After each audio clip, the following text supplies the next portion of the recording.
वागर्थाविव सम्पृक्तो वागर्थ प्रतिपत्तये जगतः पितरौ वन्दे पार्वती परमेश्वरौ पार्वती परमेश्वरौ पार्वती परमेश्वरौ।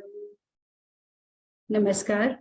गुरु चरणों में नमन करते हुए मैं डॉक्टर सुप्रिया संजू आप सभी गणमान्य अतिथियों का एवं इस संस्कृत कार्यशाला में भाग ले रहे सभी प्रतिभागियों का हृदय से पुनः एक बार स्वागत करती हूँ, अभिनंदन करती हूँ।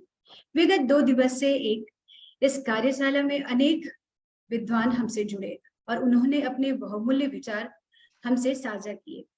कल प्रोफेसर अंगिरस जी ने अपने सेशन में भारतीय संस्कृति के ज्ञान साधन के रूप में संस्कृत विषय चुनौतियां एवं समाधान विषय पर विस्तार पूर्वक विवेचना किया। उन्होंने संस्कृत विषय का वर्तमान में क्या स्थान है इस पर हमारे समक्ष चिंता भी व्यक्त किया और हम संस्कृत के लोगों के समक्ष ये भी चुनौतियां रखी कि संस्कृत के अध्ययन अध्यापन में किस प्रकार परिवर्तन लाया जाए कि संस्कृत जनमानस तक पूर्ण रूप से पहुंच सके। सर आपका बहुत बहुत धन्यवाद। आज तृतीय दिवस को प्रारंभ करते हैं। आज तृतीय दिवस है। आज हमारे साथ प्रमुख वक्ता के रूप में नरेंद्र जी जुड़े हैं। आप संस्कृत भारती के उत्तर क्षेत्र के संगठन मंत्री हैं। आपका एमएटी परिवार की ओर से बहुत बहुत स्वागत है सर। कार्यक्रम को प्रारंभ करते हुए सर्वप्रथम मैं अतिथियों के स्वागत एवं ओपनिंग रिमार्क्स हेतु MAT school of liberal arts के डायरेक्टर सर, आदरणीय director sir professor Sanjay Kumar Jha sir को आमंत्रित करती हूँ। सर आपका स्वागत है। थैंक यू सुप्रिया जी।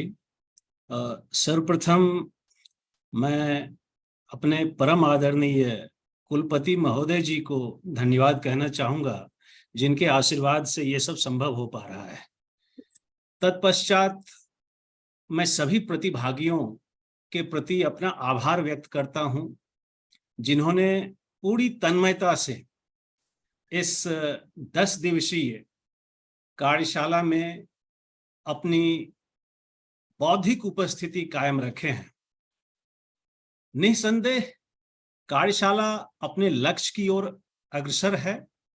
सभी विद्वान जो अभी तक हमसे जुड़े हैं वे बहुत ही सरल तरीके से हमें संस्कृत को संस्कृति की ओर कैसे बढ़ाया जाए उसके उपाय बताए और उसी कड़ी को आगे बढ़ाते हुए आज हमारे साथ एक और विद्वान जुड़े हैं श्री नरेंद्र जी, जिनका परिचय सुप्रिया जी और भी देंगी।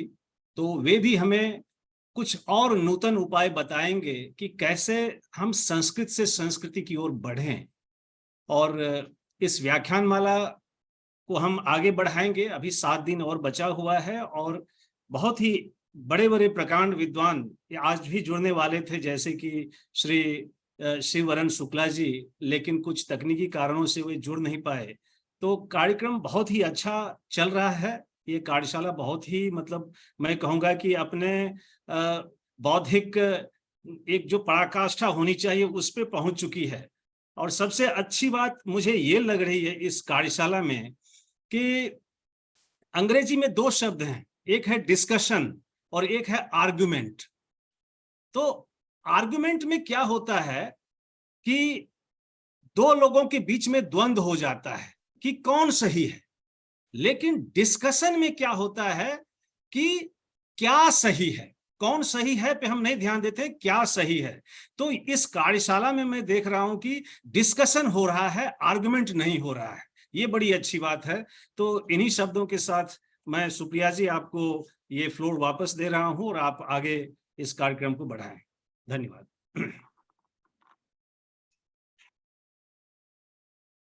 बहुत बहुत धन्यवाद सर आपका।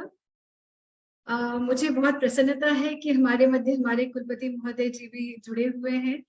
मैं चाहूंगी कि इस कार्यशाला के विषय में सर अपने कुछ विचार हमारे समक्ष रखें। सर आपका स्वागत है।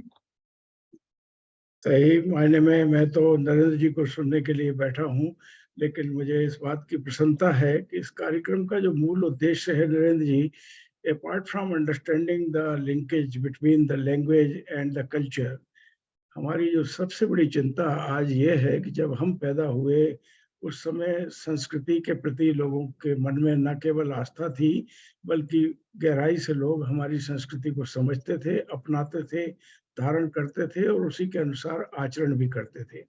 धीरे-धीरे जैसे-जैसे हम आगे बढ़े, पिछले 10, 20, 25 वर्षों में तो दरअसल ऐसी स्थिति हमारे सामने आज मौजूद है कि हमारी युवा पीढ़ी बहुत कुछ कट ऑफ है सही मायने में हमारी संस्कृति से। दिल्ली टेक्नोलॉजिकल यूनिवर्सिटी का जब मैं कुलपति था, तो वहाँ जितने भी हमारे छात्रावास हैं, उन सबका नाम हमने अपने वैदिक ऋषियों के नाम से रखा। और हम पूछा करते थे छात्रों से कि कभी जानने की जिज्ञासा हुई कि ये वैदिक ऋषि कौन थे, जो बड़े-बड़े साइंटिस्ट थे, वाराहमिहिर थे, उसमें से विश्वामित्र थे और भी भास्कराचार्य जी थे और मॉडर्न हमारे आधुनिक युग के सीवी रमन साहब भी का भी ऊपर नाम रखा। एक हॉस्टल का नाम सिस्टर निवेदिता हॉस्टल भी रखा जिसमें कि हमारी छात्राएँ रहती थी। तो जब हमने पूछा कि बताओ सिस्टर निवेदिता कौन थी? वो भी 10 साल के बाद, तो अधिकतर लड़कियों ने यही कहा कि मदर तेरेसा की बेटी होंगी। तो कहने का मेरा इसी तरीके से इतने दिन भास्कराचार्य हॉस्टल में रहने के बाद भी किसी के मन में बहुत ज़्यादा जिज्ञासा भास्कराचार्य जी के बारे में जानने की नहीं हुई। ऐसी स्थिति को कैसे बदला जाए?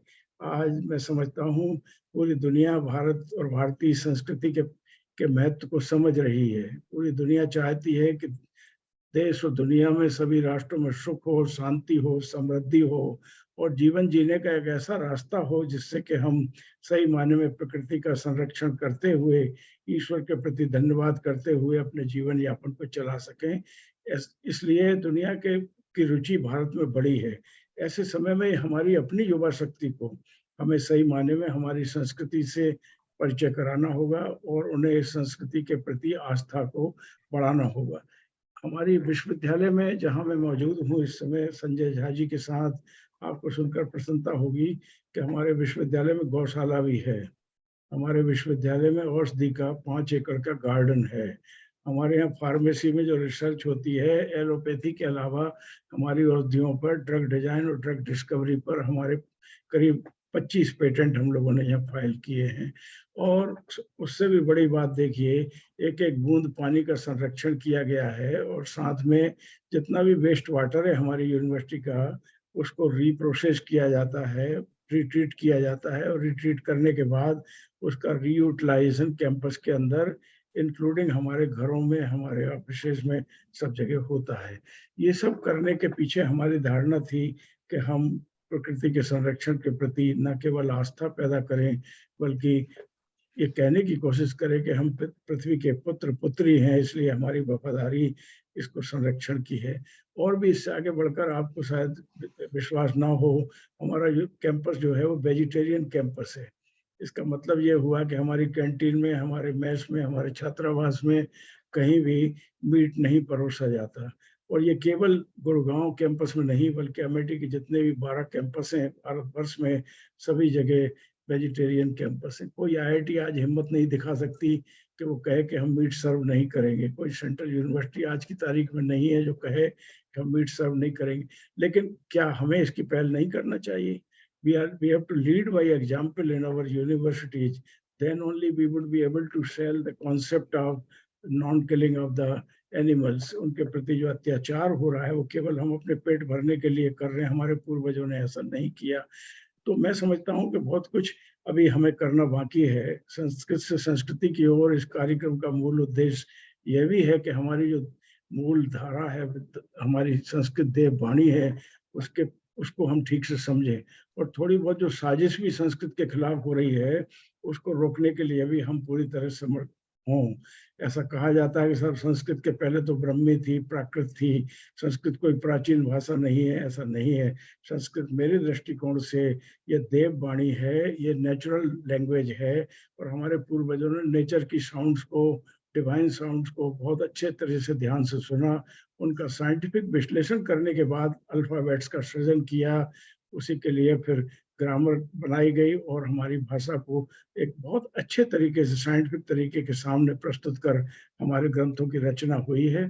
पूरी दुनिया इस बात को स्वीकार करती है, भारत को छोड़ करके। भारत में ही कुछ ऐसे लोग हैं जो ये समझते हैं कि संस्कृत को हम अगर प्राचीन भाषा का दर्जा देंगे तो हमारी बाकी भाषाओं को नुकसान होगा। ऐसा नहीं। तो इन सब चीज़ों के प्रति भी हमें ध्यान देना है। That is why our centre here of Sanskrit and Indic studies is deeply devoted to research and development, both in from the point of view of linguistics and Sanskrit as a language, and also as Sanskriti of our own country, and discovering its value for the modern world, where truthfulness, righteous conduct has become now not just a reality, but it is now mandated under the digital age, where no amount of falsehood can be allowed to be perpetuated unabated, and we are witnessing in fact a new world which is in the making. इसलिए हम सबकी जिम्मेदारी बढ़ जाती है कि हम इस विषय पर और भी ज्यादा गंभीरता से चर्चा करें।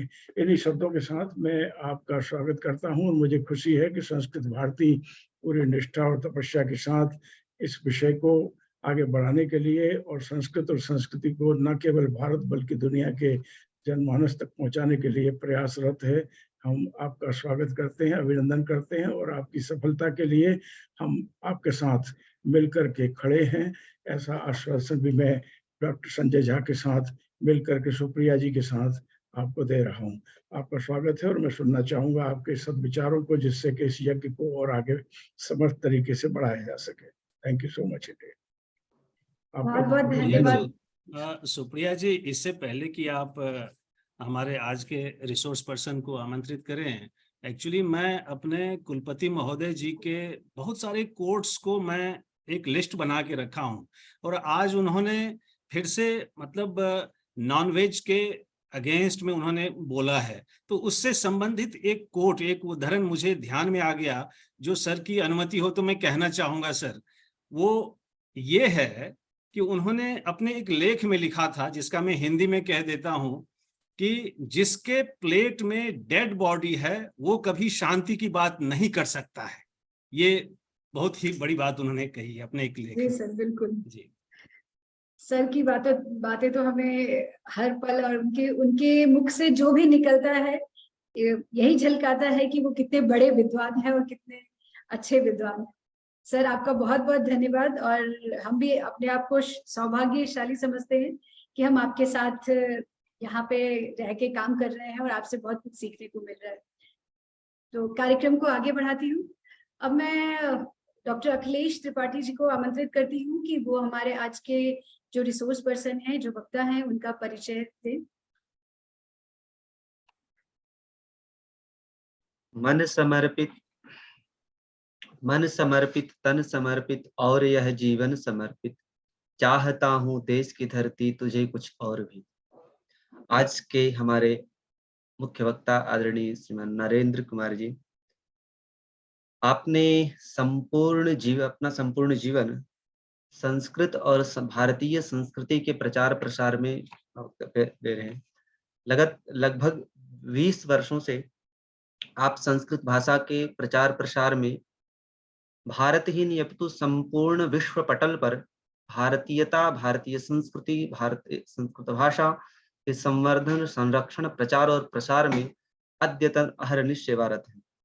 आप वस्तुतः आपके परिचय का, आप उस परिचय के मोहताज नहीं है, किंतु एक नैतिकता है जो हमारी इस के रूप में आप पूर्व में हिमाचल प्रदेश में प्रदेश संगठन मंत्री के रूप में संस्कृत भारती का आपने दायित्व का निर्वहन किया है।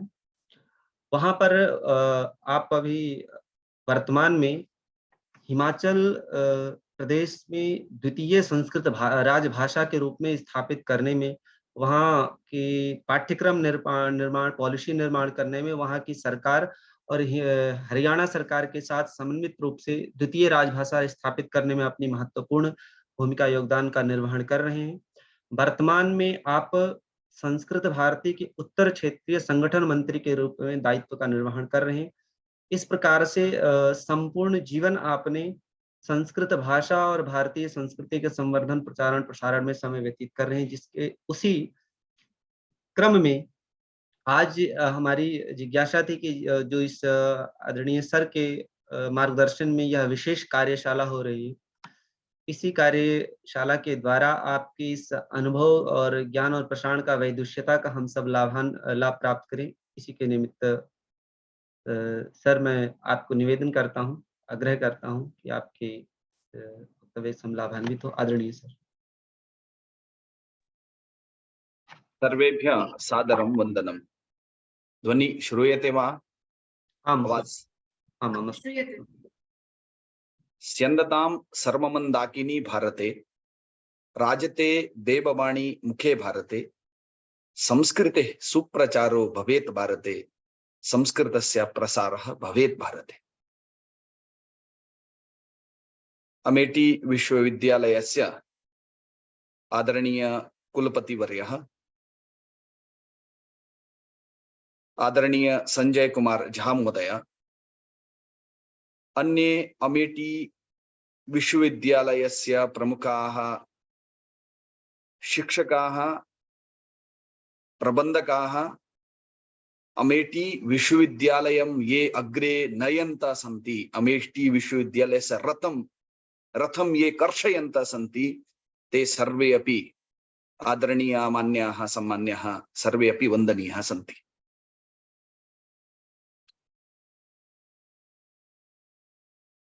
वदति भगवान् यदा कस्यचित् उपरि कृपां करोति तदा एव तस्य जन्म मनुष्यरूपेण भवति। भगवान् अस्माकं सर्वेषाम् उपरि कृपां कृतवान् अस्ति, अतः वयं सर्वे अपि मनुष्यरूपेण जन्म प्राप्तवन्तः। भगवतः कृपा न भवति चेत् कोऽपि मनुष्यरूपेण जन्म न प्राप्नोति।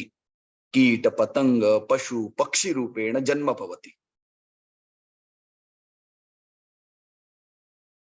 भगवतः मनुष्यरूपेण जन्म तु अस्माकं कृते दत्तं, परञ्च द्वितीया कृपा इतोपि अस्ति। जन्म कुत्र? पुण्यभूमि भारतदेशे। भारतदेशः पुण्यभूमि किमर्थम्? देवानाम् अधिकांश अवताराः भारतभूमौ एव। रामस्य जन्म भारतभूमौ, कृष्णस्य जन्म भारतभूमौ। एवमेव यदि देवानाम् अवतार विषये चर्चां कुर्मः तर्हि अधिकांश अवताराः भारतभूमौ एव देवानां। यत्र देवाः जन्म प्राप्तवन्तः तत्र वयमपि जन्म प्राप्तवन्तः। पुराणे एकस्मिन् श्लोके भारतस्य वर्णनमस्ति।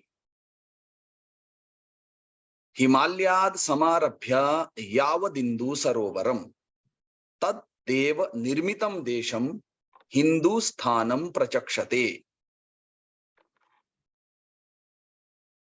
भारतदेशः देव निर्मिता देशः अस्ति, अतः देवाः अत्र जन्म प्राप्तवन्तः। वयं देवनिर्मिते देशे के? पुनः द्वितीय श्लोक अस्ति,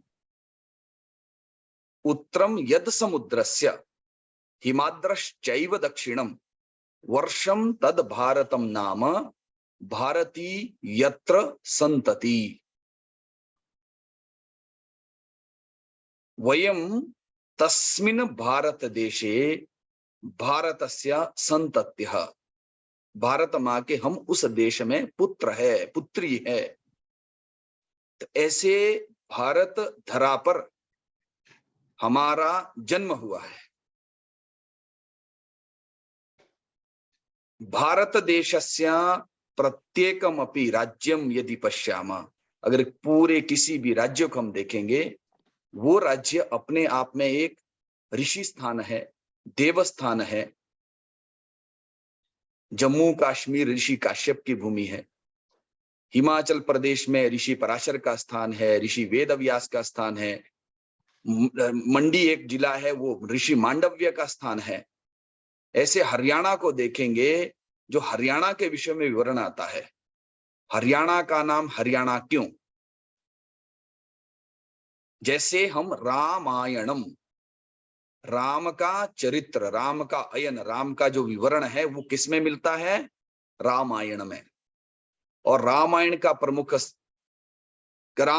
का प्रमुख केंद्र अयोध्या से दक्षिण की ओर। वैसे ही कृष्ण का जो विवरण है, कृष्ण का जो चरित्र है वो किसमें है? हर्यायणम, हरि का चरित्र। अगर आप देखेंगे मथुरा, वृंदावन, ब्रज, हरियाणा, गांधार, काबुल, जो उत्तर की ओर का विवरण है वो हरि का स्थान है, दक्षिण में राम के स्थान का विवरण है। इसीलिए हर्यायणम, हरि का जहां पर चरित्र है, उनकी समग्र यात्रा की समाप्ति कहां पर आती है? कुरुक्षेत्र, हरियाणा में। ऐसे कुरुक्षेत्र हरियाणा में जो जिसका विवरण मात्र पुराणों में नहीं, मात्र महाभारत में नहीं, जिसका विवरण वेदों में मिलता है, ऐसे हरियाणा के प्रमुख राज्य में जो वैदिक काल से जिसका विवरण वेदों में, पुराणों में, उपनिषदों में आज भी मिलता है, एतादृशे हर्यायणे वयम जन्म प्राप्तवन्तः। वही हरियाणा है जहां से विश्व को गीता का उपदेश मिला। हम उसी हरियाणा में रहते हैं। और मेरी समझ में गीता में जो हमें 3 वाक्य महत्वपूर्ण कहे, परित्राणाय साधूनाम, विनाशाय च दुष्कृताम, धर्म संस्थापनार्थाय। भारत धरा पे रहने वाले सभी लोगों को ये 3 काम निश्चित रूप से करने हैं। परित्राणाय साधूनाम, सज्जनानाम परित्राणम, वर्धनम संवर्धनम। विनाशाय च दुष्कृताम, जो धर्म, संस्कृति, परंपरा के विरोध में आता है तो उनका विनाश करने का सामर्थ्य। धर्म संस्थापनार्थाय, धर्म की पुनः स्थापना। ये 3 कार्य जगत में पुनः करने के हैं। एतादृशे देव निर्मिते भारत देशे वयम जन्म प्राप्तवन्तः, एतद् अस्माकं सौभाग्यम्। संस्कृतस्य वैशिष्ट्यं किम्? हम अगर ज्ञान की दृष्टि से संस्कृत को देखते हैं, वेद के चिंतन से अगर चलते हैं, एक वेद का ज्ञाता वेदी, 2 वेदों का ज्ञाता द्विवेदी, 3 वेदों का ज्ञाता त्रिवेदी, 4 वेदों का ज्ञाता चतुर्वेदी। ये आज इस परंपरा की जो दुर्अवस्था हुई है, हमने क्या किया? हमने वेदों को नहीं अपनाया। मेरे पूर्वजों ने वेद पढ़े, वो चतुर्वेदी था, इसीलिए हमने उनके नाम को अपनाया। मैं नाम का तो चतुर्वेदी बन गया, परंतु जीवन में कभी वेद के दर्शन नहीं किए। अगर किसी के घर में वेद मिलते हैं तो वो पूजा के स्थान पर एक लाल वस्त्र में, पीले वस्त्र में उसको बांधकर पूजा के स्थान पर रखकर उनकी पूजा की जाती है। आप लोग तो एक शिक्षा के मंदिर में कार्य कर रहे हैं। अगर आप अपने बच्चों को ये कहेंगे कि आप पुस्तकें खरीदो, पुस्तकें खरीदने के बाद उससे बांधकर पूजा के स्थान पर रखो और पूजो उनको, पूज कर उनको ज्ञान होगा क्या? अगर पूज कर हमारे छात्रों को ज्ञान नहीं मिलेगा तो क्या पूज कर भारतीय संस्कृति, भारतीय परंपरा, ज्ञान विज्ञान की जो धरोहर अपने शास्त्रों में है वो हम समझ पाएंगे क्या? नहीं समझ पाएंगे। इसीलिए पूजा नहीं, प्रयोग जरूरी है। तो ऐसे नाम के वेदी, द्विवेदी, त्रिवेदी, चतुर्वेदी बहुत है, परंतु वास्तविक रूप में वेद का अध्ययन करने वाले आज अंगुली गणनीय बचे हैं। एक ऋग्वेद की 1050 शाखाएं थी, आज कुल मिलाकर 8 शाखाएं उपलब्ध है। ऐसे हर वेदों की अगर स्थिति देखें, एक विचित्र स्थिति में संस्कृत की एक विचित्र स्थिति संस्कृत की बनी है। उसको ठीक करना, उसको ठीक करने के लिए हमें नाम का चतुर्वेदी नहीं, वास्तविक रूप में चतुर्वेद का अध्ययन करने के लिए किसी न किसी रूप में आगे बढ़ने की जरूरत है। एक वेद का 8 तरह से पाठ होता है, जटा, शिखा, रेखा, माला, घन, दंड, रथ, ध्वज। जो ऋग्वेद के एक पाठ को जानता है वो पाठक, जो 3 प्रकार के पाठ को जानता है वो त्रिपाठी। जटा, शिखा, रेखा या जटा, माला, घन, किसी भी 3 पाठ को जानने वाला उसको त्रिपाठी की संज्ञा देते थे, और जो एक पाठ को जानने वाले उससे पाठक की संज्ञा देते। ऐसे आज नाम के पाठक है, नाम के त्रिपाठी मिलेंगे। एक वेद के जो 6 अंग है, उन 6 अंगों को जानने वाला शिक्षा, कल्प, ज्योतिष, निरुक्त, छंद, व्याकरण, इन 6 अंगों के जो विद्वान होते तो उन्हें षडंगी कहा जाता था। आज भी उत्तराखंड में बहुत सारे लोग अपने नाम के साथ षडंगी लिखते हैं। उसका अर्थ यह है कि उनकी परंपरा में कोई इन 6 अंगों को, वेदांगों को जानने वाले थे। उत्कल में आज भी ऐसे षडंगी नाम लिखने वाले बहुत लोग मिल रहे हैं। तो ये षडंगी परंपरा कहां से आई? ये पाठक त्रिपाठी परंपरा कहां से आई? ये कोई गोत्र नहीं था जिसको अपने नाम के साथ हम उल्लेख करें। ये एक उपाधि थी और उस उपाधि को प्राप्त करने के लिए समाज उस प्रकार का जीवन जीता था, तपोमय जीवन जीता था, और कई वर्षों की तपस्या के बाद उस प्रकार की विद्वत परंपरा को बचाने के लिए और उस प्रकार के विद्वान बनने के लिए वो अपने आप को समर्पित करते थे। ऐसे कभी आप लोगों ने सुना होगा शतावधानी, सहस्रावधानी, अष्टावधानी। शतावधानी परंपरा क्या थी? विद्वत परंपरा में एक बार में जो 100 लोगों के विषय को अवधान में रखता है,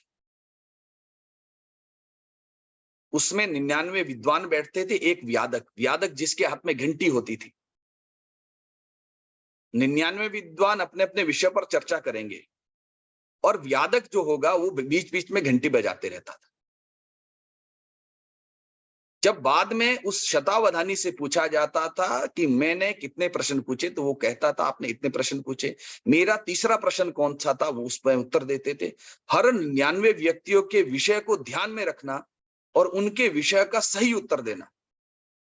और व्यादक ये पूछता था कि मैंने कितनी बार घंटी बजाई, उस विषय को भी ध्यान में रखना।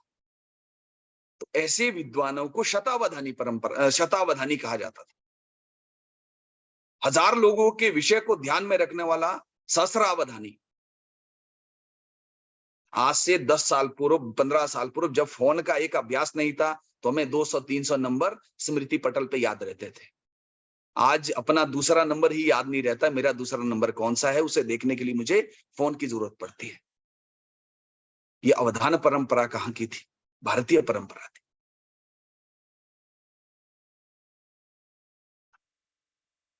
इस प्रकार से पुराण को जानने वाले, उपनिषद को जानने वाले, अरण्य को जानने वाले, आज भी ऐसे लाखों पांडुलिपियां है जिनको आज पढ़ने वाला भी नहीं है, जिनको पढ़ने के लिए आज वो पांडुलिपि मिशन इसके लिए कार्य करता है, परंतु वो पांडुलिपि, अप्रकाशित पांडुलिपि आज भी कहीं ना कहीं पड़ी है।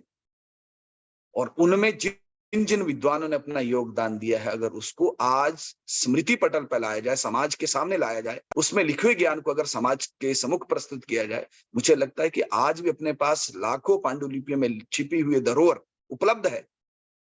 परंतु वही है कि आप पूजा या प्रदर्शन, पांडुलिपियों की प्रदर्शनी लगती है, पांडुलिपियों की पठन की व्यवस्था नहीं है, पांडुलिपियों के पठन का चिंतन नहीं है, पांडुलिपि पुनः पढ़ाई जाए, उनको प्रकाशित किया जाए, वो व्यवस्था अगर भिन्न भिन्न रूप में हो सकती है तो उसको आगे बढ़ाने की जरूरत है।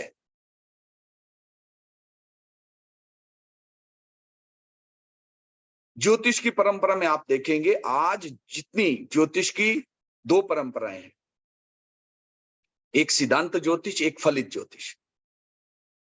सिद्धांत ज्योतिष क्या कहता है? सिद्धांत ज्योतिष आकाशगंगा के संपूर्ण विवरण को आज भी अक्षरशः बोल सकता है। आकाशगंगा की समग्र स्थिति को, ग्रह नक्षत्र की पूर्ण स्थिति को, सूर्य ग्रहण कब होगा, चंद्र ग्रहण कब होगा, ये आज भी सूर्य सिद्धांत में सब प्रकार से विवरणित है। परंतु क्या आज कितने लोग सूर्य सिद्धांत को जानते हैं? कितने लोग सूर्य सिद्धांत को पढ़ना चाहते हैं? आज भी हमारा एक गांव में रहने वाला पंडित जो कभी भी विद्यालय या महाविद्यालय नहीं गया, वो भी बता सकता है कि इतने वर्षों बाद, इतने समय में, इतने घटी में, इतने पल पर सूर्य ग्रहण लगेगा, चंद्र ग्रहण लगेगा, ये अवस्था बनेगी। शनि, राहु, केतु किस गति में चल रहा है, किस ग्रहों की क्या गति है, ये कोई बड़ा विषय नहीं था। ये हमारे लिए तो एक सामान्य विषय था और उसके कारण समाज उस चीज को समझता था, पढ़ता था और जानता था। और उस प्रकार की अगर हम इस ज्ञान परंपरा में देखें तो ऐसे बहुत सारे विषय है जो विषय आज भी जानने के लिए, जिसको जानने के लिए आज भी हमें शोध करने की जरूरत पड़ सकती। सब चीजें उपलब्ध है, परंतु ये ज्ञान परंपरा समाज के सम्मुख आए। उसी प्रकार अगर हम दूसरे पक्ष में जाते, सांस्कृतिक परंपरा, हमारी परंपरा क्या कहती है, हमारी परंपरा का चिंतन कितना विशाल रहा है। हमारी परंपरा में हमारे पूर्वजों ने कहा, सर्वे भवन्तु सुखिनः, सर्वे सन्तु निरामया, सर्वे भद्राणि पश्यन्तु मा कश्चित् दुःखभाग् भवेत्। हमारे पूर्वज ये भी तो कह सकते थे, भारतीय भवन्तु सुखिनः, भारतीय सन्तु निरामया, भारतीय भद्राणि पश्यन्तु मा भारतीय दुःखभाग् भवेत्। परंतु हमारे पूर्वजों का चिंतन क्या था, वसुधैव कुटुंबकम, ये पूरी वसुंधरा, पूरा पृथ्वी, पूरा ब्रह्मांड मेरा परिवार है, इसीलिए सभी सुखी रहे, सभी निरोगी रहे, सभी अच्छा देखे, कोई भी दुखी ना हो। ये भारत का चिंतन है, भारतीय संस्कृति का चिंतन है। हमारे पूर्वजों का दिया हुआ चिंतन सामान्य नहीं था। उन्होंने अपने जीवन में जिस चीज को अपनाया उसको चिंतन के रूप में हम तक सुभाषित के माध्यम से, मंत्र के माध्यम से, स्तोत्र के माध्यम से हम तक पहुंचाने के लिए एक व्यवस्था की। मातृदेवो भव, ये भारत का चिंतन है। पितृदेवो भव, आचार्य देवो भव, अतिथि देवो भव। माता को देवता मानना चाहिए, पिता को देवता मानना चाहिए, आचार्य को देवता मानना चाहिए। परंतु अगर दूसरे चिंतन में देखे, हमारी परंपरा में तो मातृदेवो भव। अगर पाश्चात्य परंपरा में देखे, मैं पाश्चात्य परंपरा का खंडन नहीं कर रहा हूं, अपनी परंपरा कितनी श्रेष्ठ है उसकी तुलना उससे अगर हम कर पाए तो मुझे लगता है हम उस चीज को अच्छी तरह से समझ पाएंगे। यहां पर क्या कहा, सर्वे भवन्तु सुखिनः। पाश्चात्य परंपरा में क्या कहा, मैं और मेरा परिवार। ये मैं और मेरा परिवार भारतीय चिंतन नहीं है, सनातन चिंतन नहीं है। हमने उस परंपरा को अपनाया है जिसके कारण हम भारतीय चिंतन में पतन की ओर जा रहे हैं। हमने माता को देवता मानना चाहिए, उन्होंने मदर डे बताया। पिता को देवता मानना चाहिए, उन्होंने फादर डे बताया। आचार्य को देवता मानना चाहिए, गुरुजनों को देवता मानना चाहिए, शिक्षक को देवता मानना चाहिए, उन्होंने टीचर डे बताया। यहाँ तो देवतुल्य है, देवता के रूप में उन्हें पूजा जाता है, माना जाता है। वहां की संस्कृति वहां के लिए अच्छी है, पर भारत के लिए भारतीय संस्कृति ही श्रेष्ठ है। ऋग्वेद में एक मंत्र में राष्ट्र की एक परिकल्पना दी है, इडा सरस्वती मही तीसरो देवीर्मय भुभा वैसी दंतु अस्त्रिदा। उन्होंने कहा है कि राष्ट्र 3 प्रकार से बनता है, इडा सरस्वती मही। संस्कृति, भाषा, इडा नाम संस्कृति, सरस्वती नाम भाषा, मही का मतलब भूमि। जिस राष्ट्र में ये 3 चीजें निरंतर रूप से प्रवाहित होती है वो राष्ट्र राष्ट्र होता है।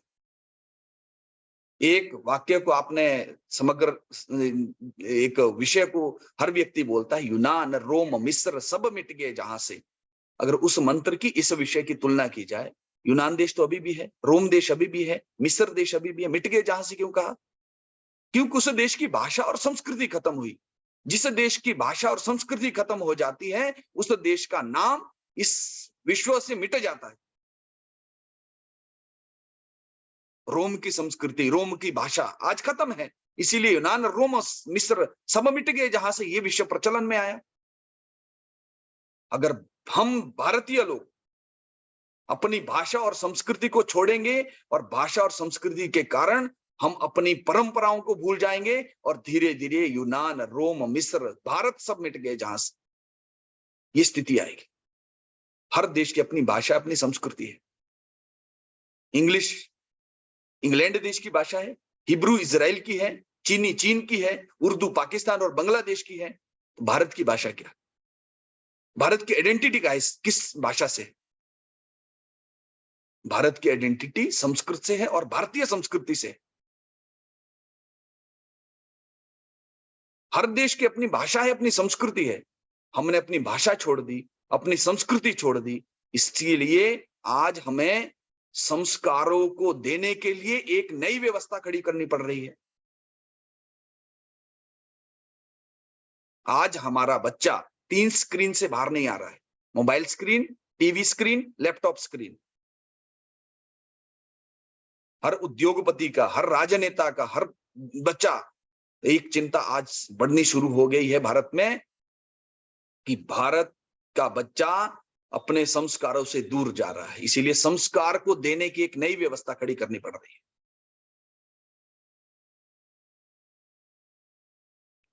वो व्यवस्था, अब कई बार मैं ये चीज कहता हूं कि अगर हमने बच्चों को बाल्यकाल में सेवा परमो धर्मः ये नहीं सिखाया तो बच्चा बुढ़ापे में उन माँ बाप की सेवा नहीं करेगा। सेवा सबसे बड़ा धर्म है, इसको संस्कार के रूप में हमें सिखाना पड़ेगा, इसको संस्कार के रूप में हमें बताना पड़ेगा। तो अगर बाल्यकाल में उस प्रकार की शिक्षण हम अपने बच्चों को दे पाए तो निश्चित रूप से भविष्य में हमारा ही बच्चा पतन की ओर नहीं जाएगा।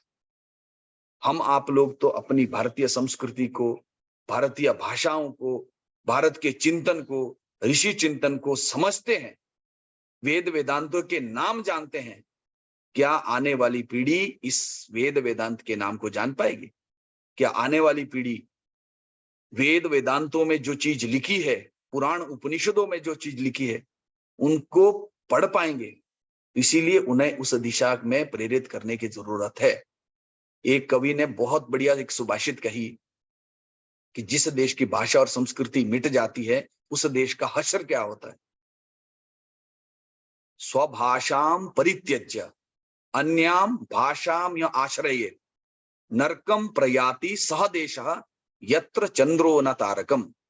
अपनी भाषा को छोड़कर, स्वभाषाम परित्यज्य, जो अन्य की भाषा का आश्रय करता है, अपनी भाषा को छोड़कर जो दूसरों की भाषा को अपनाता है, ऐसा देश नरक में जाता है जहां ना चांद है ना तारे हैं। तो हमें अपने देश को किस ओर ले जाना? अगर भारत को हमें भारत बनाना है, भा का मतलब ज्ञान, ज्ञान में जो रत देश है वो भारत है। हमारे जो पूर्वज है वो ज्ञान में रत थे, इसीलिए भारत कहा गया इस देश को। इस देश की भाषा और संस्कृति आज भी ज्ञान और विज्ञान की पोशिका है। हमें उस ज्ञान को जानना है तो हमें संस्कृत के शरण में ही जाना पड़ेगा। उस विज्ञान को जानना है तो संस्कृत के बिना ये चीज संभव नहीं है। अगर हमारी जो दैनिक दिनचर्या थी वो कितनी सुंदर थी, कितनी वैज्ञानिकतापूर्ण थी, कितनी मंत्रमयी थी। हमारी संस्कृति में, हमारे दैनिक दिनचर्या में दैनिक दिनचर्या की विशेषता क्या है? हम सुबह उठते ही क्या करते थे? कराग्रे वसते लक्ष्मी, कर मध्य सरस्वती, कर मूले स्थिता गौरी, प्रभाते कर दर्शनम। आज कितने घरों में ये परंपरा बची है? आज तो कराग्रे वसते लक्ष्मी, कर मध्य सरस्वती ये नहीं है। उठते ही कराग्रे mobile, WhatsApp, Facebook, Koo, Twitter, सब कुछ सुबह सबसे पहले वो चाहिए। इसका मतलब हमने अपने स्वल्प थोड़े से संतोष के लिए, थोड़े से आनंद के लिए अपनी क्या वैज्ञानिकता पूर्ण संस्कृति को छोड़ देंगे क्या? क्या ये चीज द्वारा प्रचलन नहीं आनी चाहिए कि हर व्यक्ति सुबह उठते ही त्रिदेवियों का दर्शन करे, त्रिदेवियों को उसका स्मरण करे। कराग्रे वसते लक्ष्मी, कर मध्य सरस्वती, कर मूले स्थिता गौरी, प्रभाते कर दर्शनम। हम भूमि पर पैर रखते तो हमारी संस्कृति में हमारे पूर्वजों ने क्या कहा?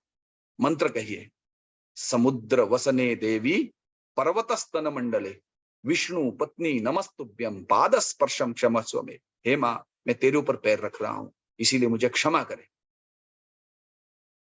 हम प्रकृति को देखते थे, पृथ्वी सगंधा सरसास्तताप स्पर्शी च वायु ज्वलनम च तेज नभस्स शब्दम महता स एव कुर्वन्तु सर्वे मम सुप्रभातम।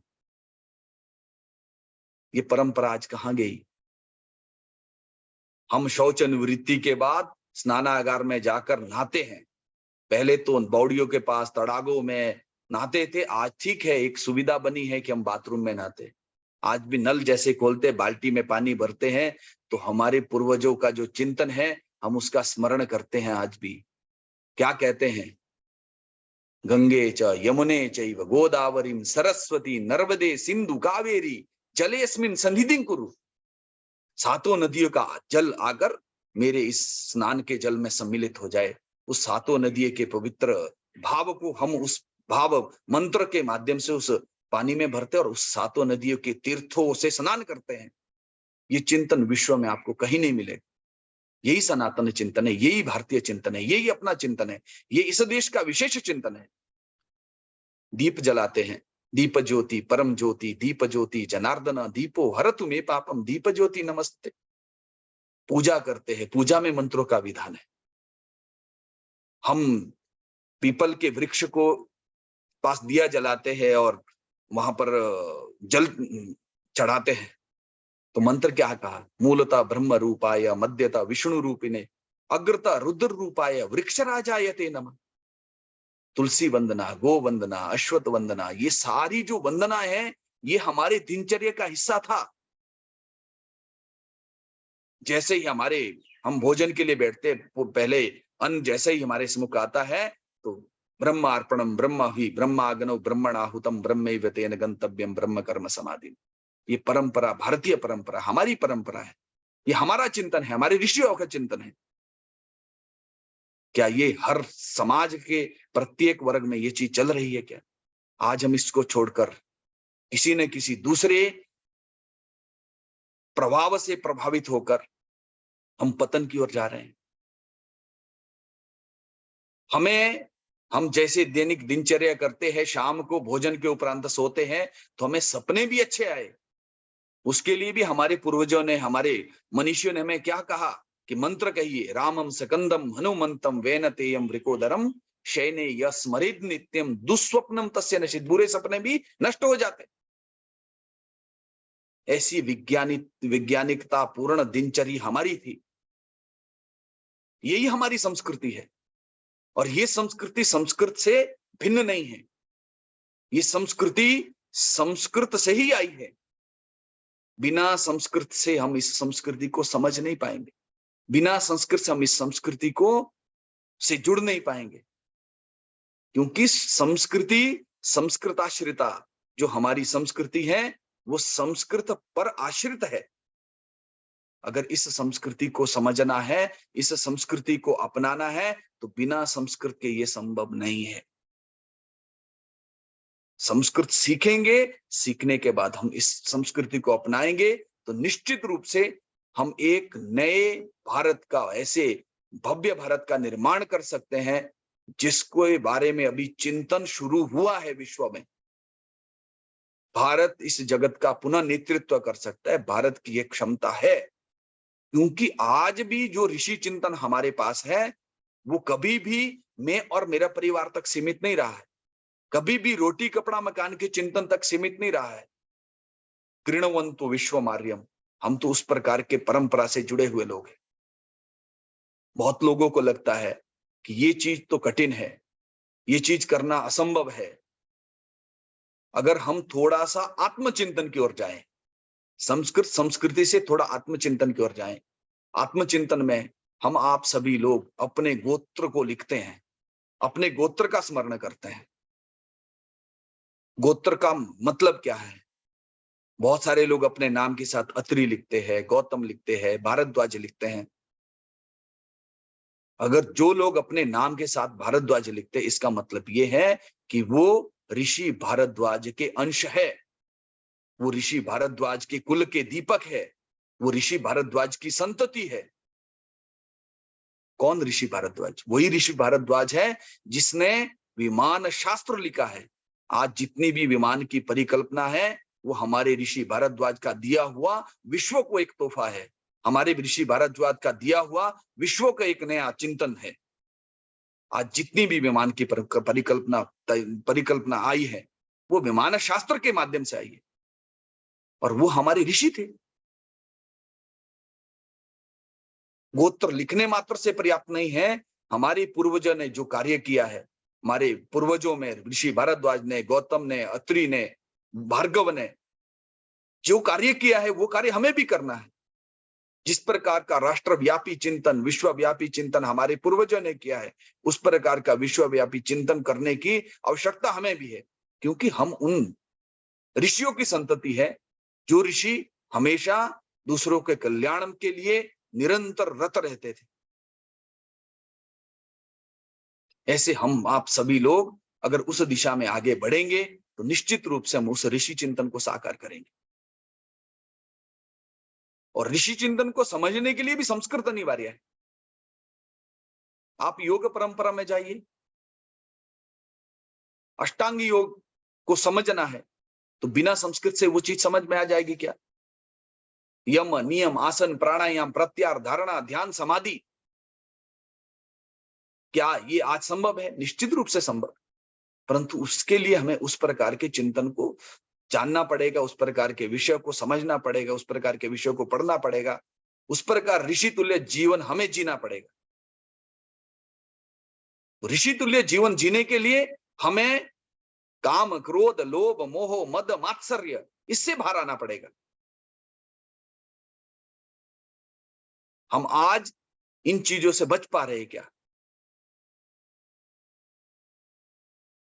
क्योंकि हमने कभी अपने पूर्वजों को चिंतन को समझा ही नहीं। हमने कभी इस भाव को समझने की कोशिश नहीं की हम भी सर्वे भवन्तु सुखिनः की दृष्टि से आगे बढ़े।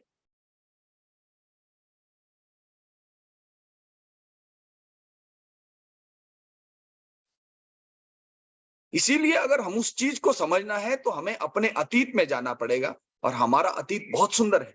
हमारे अतीत में हमारे पास एक बहुत बड़ी धरोहर है।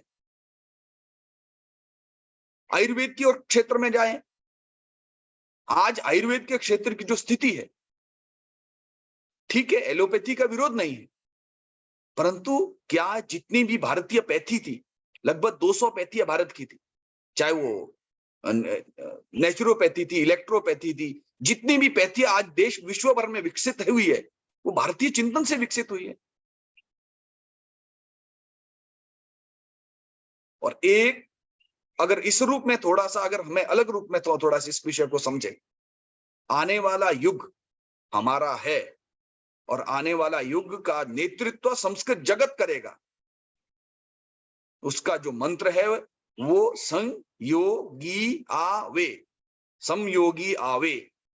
इस मंत्र के माध्यम से भारत देश पुनः विश्व गुरु बनेगा। सम का मतलब क्या है? संगणक। संगणक के लिए, कंप्यूटर के लिए सर्वश्रेष्ठ भाषा कौन सी? उत्तर एक ही आएगा, संस्कृत। योग की भाषा संस्कृत।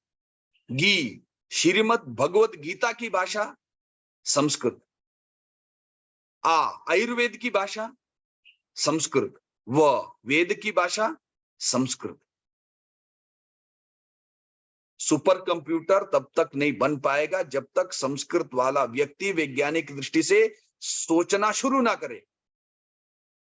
अभी तक संस्कृत के क्षेत्र में चिंतन यही है, राम राम रामा, हे राम हे राम हे रामा, उसी भाव से अभी भी चिंतन चल रहा है।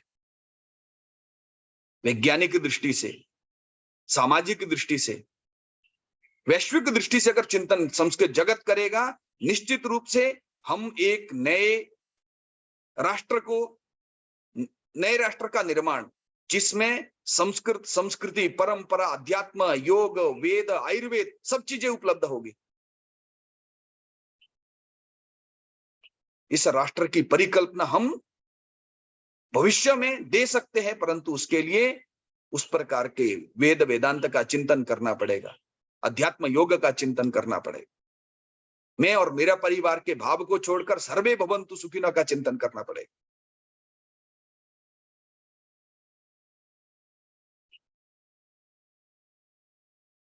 सुपर कंप्यूटर तब बनेगा जब संस्कृत वाला 4 विषय पर काम करेगा, पद, वाक्य, प्रमाण, तर्क। भविष्य में कभी अवसर मिले मैं इसका एक विस्तृत विवरण कर सकता हूं।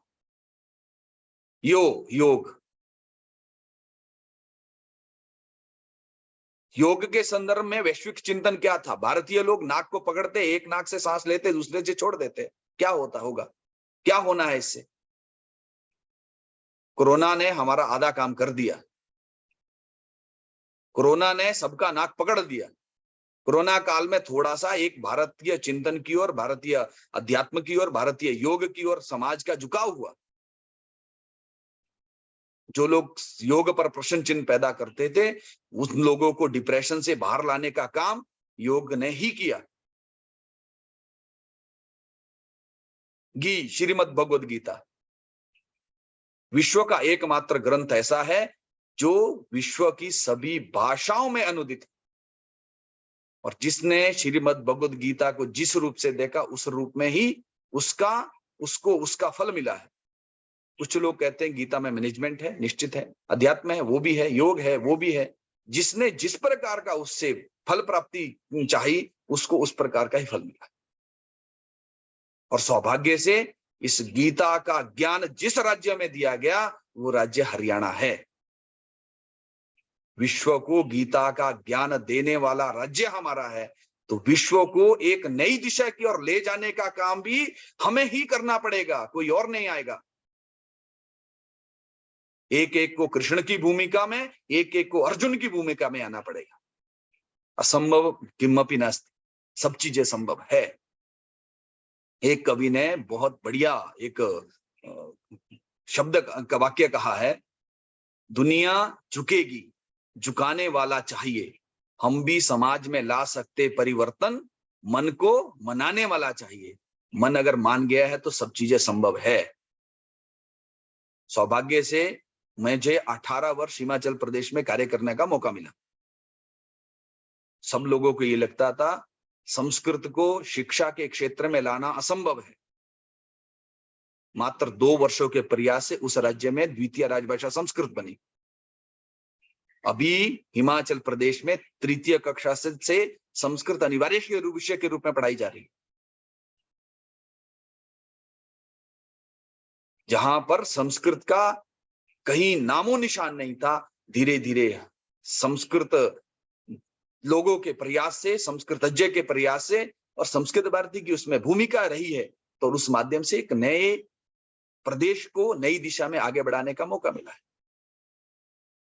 मात्र भारत में 2 प्रदेश ऐसे हैं जिस प्रदेश की द्वितीय राजभाषा संस्कृत है, जिस प्रदेश में तीसरी कक्षा से संस्कृत अनिवार्य है, वो उत्तराखंड और हिमाचल प्रदेश।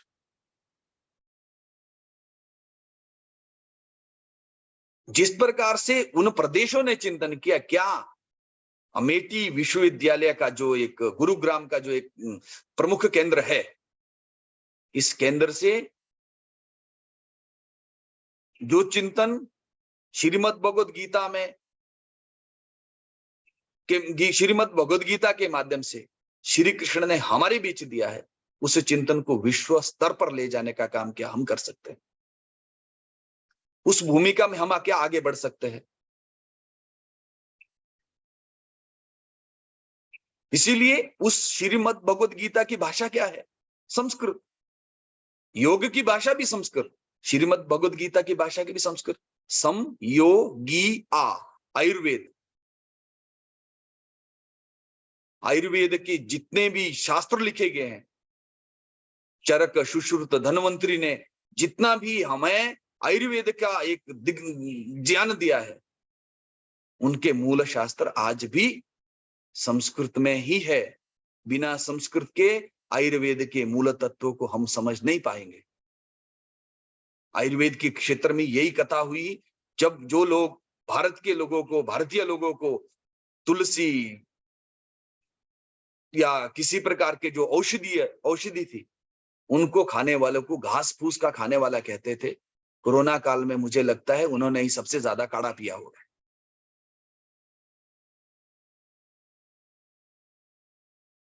उनको आयुर्वेद के का महत्व समझ उस समय 2019-20 का जो कालखंड था, 19-20 और 21 का जो कालखंड था, वो 2 वर्षों के कालखंड में आयुर्वेद के महत्व को विश्व समझ चुका है। और उसके मूल ग्रंथ संस्कृत में है। इसीलिए मूल को समझना है, बिना संस्कृत के मूल को हम समझ नहीं पाएंगे।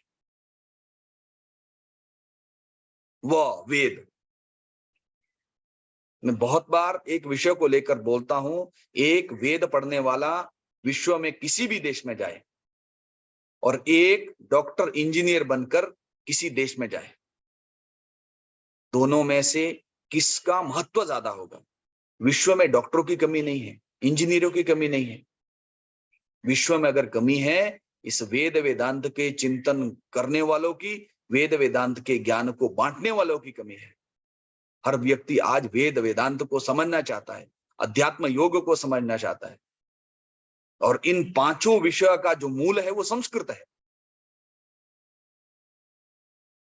कंप्यूटर के लिए सर्वश्रेष्ठ भाषा संस्कृत, योग की भाषा संस्कृत, श्रीमद् भगवद गीता की भाषा संस्कृत, आयुर्वेद की भाषा संस्कृत, वेद की भाषा संस्कृत।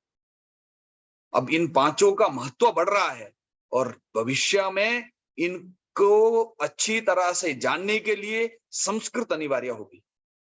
बिना संस्कृत के इसके मूल तत्वों को कोई भी समझ नहीं पाएगा, इसीलिए इसकी तैयारी हम आप लोगों को करनी होगी।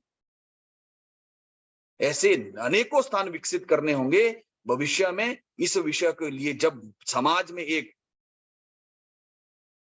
नया भाव पैदा होगा, समाज जब इसके पीछे दौड़ेगा, दौड़ना शुरू हुआ है, परंतु उसका नेतृत्व भारतीय लोग करे, भारतीय चिंतन को करने वाले लोग करे, और उस चिंतन को करने के लिए हमें अपनी तैयारी तो करनी पड़ेगी। अनुकूल समय आता भी है और जाता भी है। हमारे एक ज्येष्ठ प्रचारक बहुत बढ़िया कहते थे, वो एक चित्र बनाते थे जब हमें समझाना होता था। चित्र बनाते, आदमी का एक चित्र बनाते थे और चित्र में उसका जो बाल है, आगे बाल दिखाते थे, पीछे से उसको गंजा दिखाते थे। फिर उनका समझाने का ये तरीका रहता था कि जो समय है वो आगे से ही पकड़ा जाता है, पीछे से समय गंजा होता है। इसीलिए जब समय आता है उसको तब ही पकड़ना, एक बार समय चला गया तो हाथ में कुछ नहीं आएगा। समय अनुकूल है, उसके लिए हमें अपनी योजना, उसके लिए हमें अपने चिंतन को, उसके लिए हमें अपने आप को बदलने की जरूरत है। अगर हम अपनी योजना को समाज के अनुकूल बनाएंगे, भविष्य के अनुकूल बनाएंगे, निश्चित रूप से भविष्य हमारे हाथ में होगा। भारत के भविष्य निर्माता हम बन सकते हैं, परंतु हमारी योजना का स्वरूप क्या है?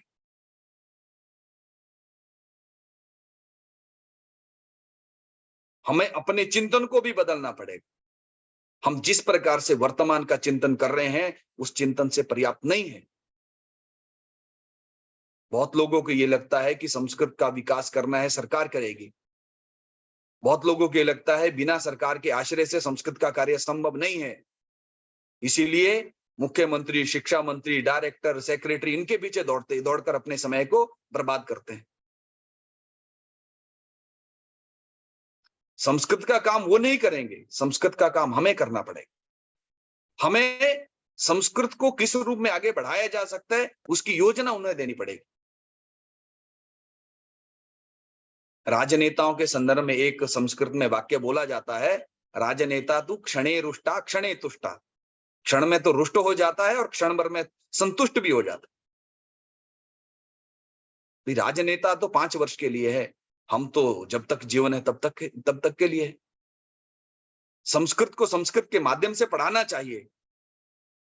क्या संस्कृत को पढ़ाने के लिए कोई राजादेश की जरूरत पड़ेगी क्या? हमें संस्कृत में बोलना चाहिए। क्या संस्कृत को बोलने के लिए किसी मुख्यमंत्री, शिक्षा मंत्री, डायरेक्टर, सेक्रेटरी का कोई पत्र आना चाहिए क्या? संस्कृत में पीएचडी संस्कृत माध्यम से करनी चाहिए। क्या उसके लिए कोई राजादेश की जरूरत है क्या? हमें एक चिंतन बदलना पड़ेगा। ये चीज इस रूप में संभव हो सकती है। संस्कृत के क्षेत्र में एक सबसे बड़ी जो कमी है, एक शब्द बहुत लोग कहते हैं, संघे शक्ति कलो युगे। संगठन शक्ति ही कलयुग की महत्वपूर्ण शक्ति है। जिसके पास ये शक्ति है वो समाज को बदल सकता है। और संस्कृत क्षेत्र की जितनी भी शक्ति है, एक व्यंग्य उक्ति है कि 4 संस्कृत के विद्वानों को और 4 मेंढकों को तोलना सबसे कठिन काम होता है। 4 विद्वानों को बिठाइए, अपनी विद्वत्ता के कारण उस सभा का सत्यानाश करेंगे। कारण वैदिक ज्योतिषी को नहीं मानेगा, ज्योतिषी दार्शनिक को नहीं मानेगा, दार्शनिक तीसरे व्यक्ति को नहीं मानेगा। परंतु यद्यपि कार्य असंभव है, फिर भी हमें करना है। 4 संस्कृत के विद्वानों को भी बिठाना पड़ेगा और 4 संस्कृत के विद्वानों से अपने अपने क्षेत्र में परिवर्तन की एक नई योजना भी देनी पड़ेगी। और ये चीज संभव हम कर सकते हैं।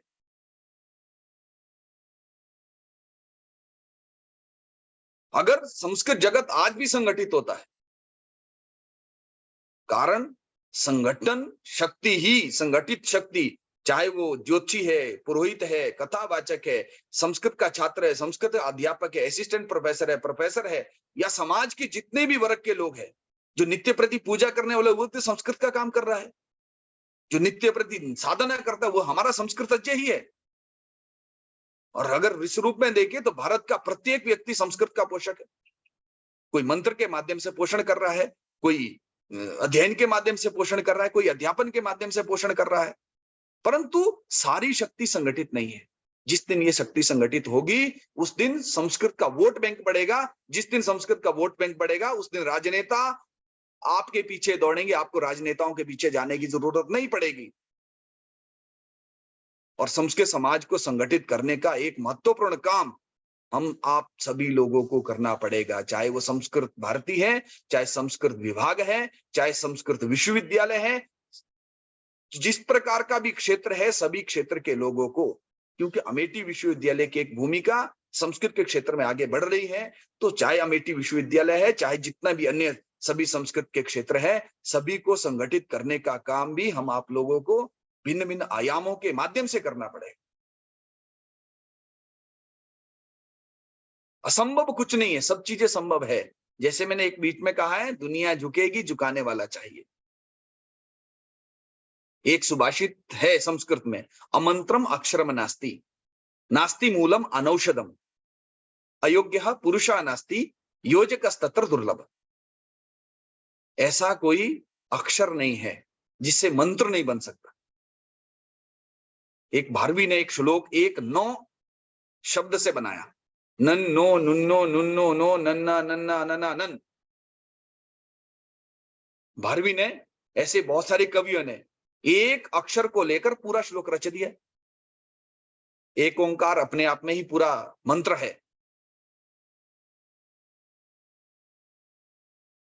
अमंत्रम अक्षरम नास्ति, नास्ति मूलम अनौषधम। ऐसी कोई जड़ नहीं है जिसकी औषधि नहीं बन सकती।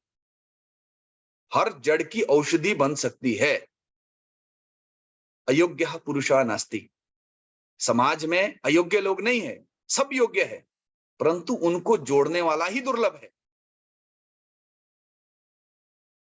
अगर हम आप लोग जोड़ने वाला कार्य करेंगे तो निश्चित रूप से समाज संगठित भी होगा और समाज को एक सही दिशा में आगे बढ़ाते हुए हम पुनः इस राष्ट्र की भाषा को, इस राष्ट्र में संस्कृत भाषा को पुनः स्थापित कर पाएंगे।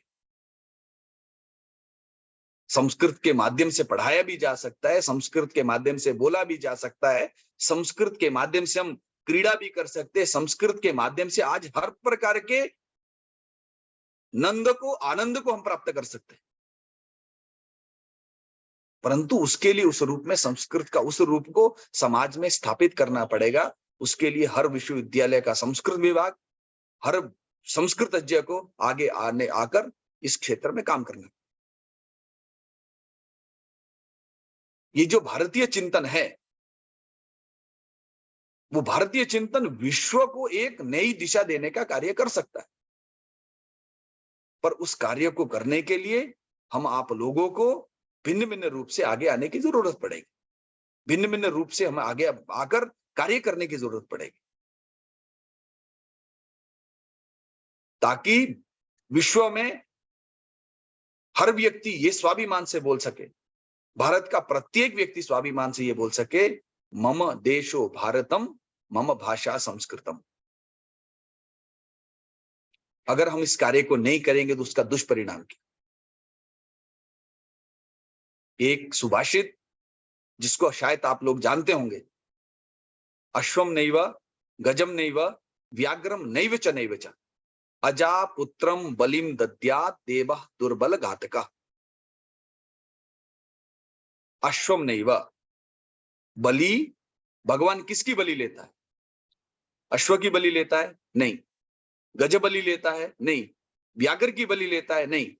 अजा पुत्र बलिम दद्यात्, में भेड़ का बच्चा जो मेमना है, बलि उसकी होती है।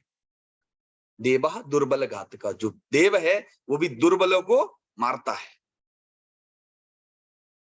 अश्व दृढ़ होता है, उसके ऊपर जितना भी भार डालेंगे फिर भी वो अपने दृढ़ता से चूकेगा नहीं। गज होता है, बलवान होता है। सिंह होता है, पराक्रमी होता है। व्याघ्र पराक्रमी होता है।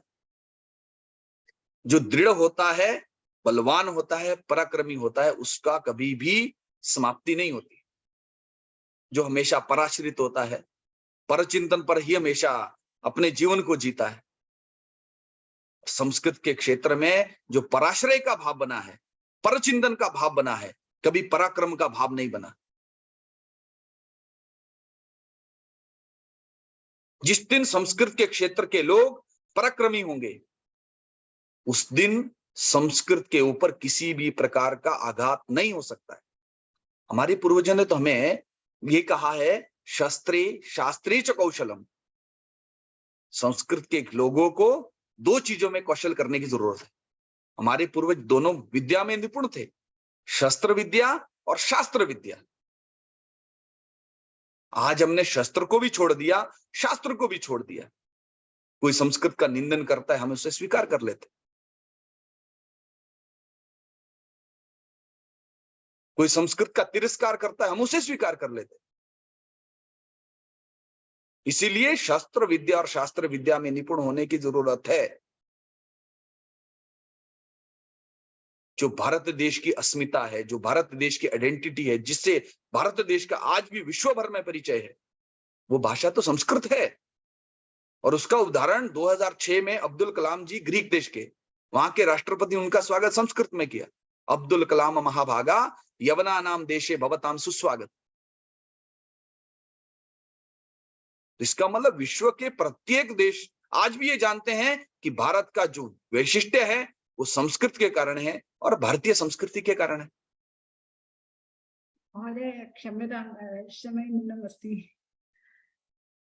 अतः मम निवेदनमेतदेव, भारतीय संस्कृति, भारतीय भाषा अस्माभिः सम्यक्तया अवगंतव्या।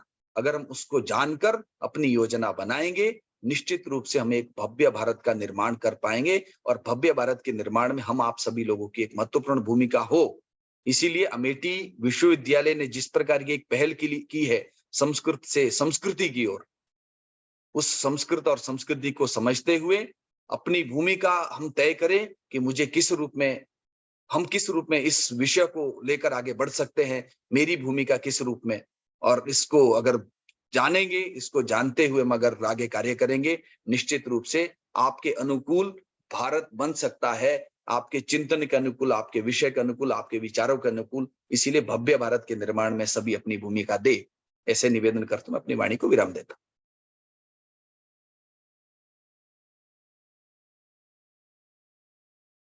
बहुत बहुत धन्यवाद महोदय।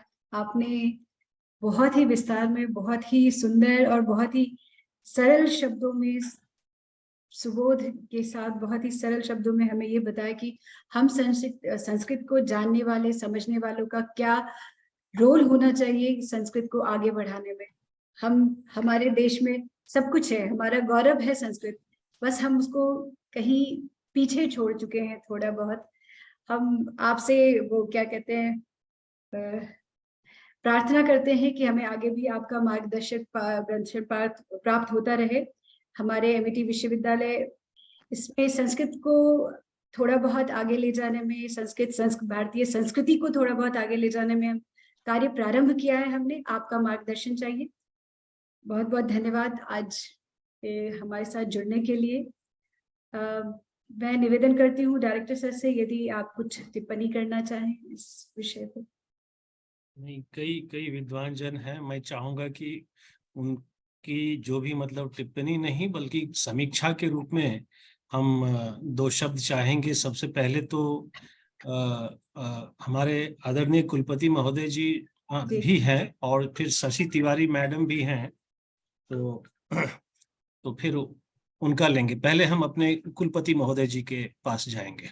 जी सही मायने में सब बहुत ही सुंदर और स्पष्ट शब्दों में नरेंद्र जी ने अपनी बात हमारे सामने रखी और मैं उनकी बात से पूर्णतः सहमत हूँ कि बिना संस्कृत के संस्कृति की बात करना बेईमानी होगी, क्योंकि संस्कृत का संबंध केवल ज्ञान से नहीं बल्कि आचरण से है और ज्ञान और आचरण की परंपरा हमारे पूर्वजों ने पूरी तरह से अपनाई थी।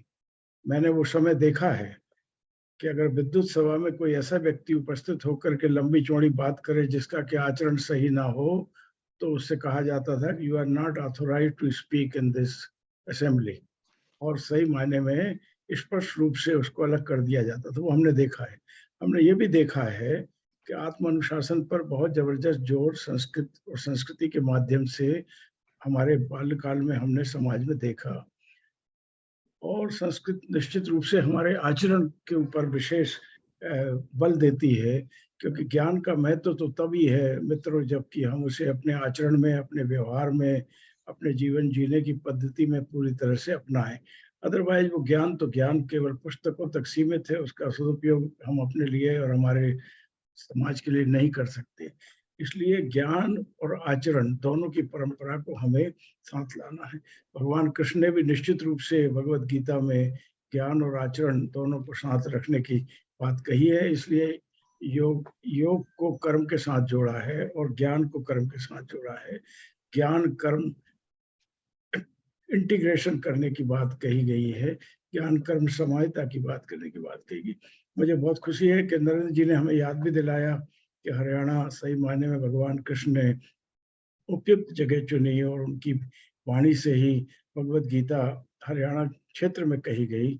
और मैं चाहूँगा कि हरियाणा के निवासी, हरियाणा की सरकार और हम सभी इस बात को स्वीकार करें कि हमें इस मामले में लीडरशिप का रोल प्रदान करना है। लेकिन अजय नरेंद्र जी, मैं इस बात की कहने में भी संकोच नहीं करूँगा कि जहाँ एक और हरियाणा दूध, दही और मक्खन के लिए जाना जाता था, आज वो हरियाणा सही मायने में हाईवे के ऊपर शराब की दुकानें, गांव के अंदर भी अंदर घुस करके शराब की दुकानों के लिए जाना जा रहा है। ये भी हमें रोकना होगा, और अगर हम ये नहीं रोक पाए, मैं आपको विश्वास दिलाता हूं कि हमारी नई पीढ़ी हमारे हाथ से छूट जाएगी। विदेशों में तो शराब की दुकानें अब नजर नहीं आती। मैं अभी थोड़े दिन पहले अमेरिका गया था।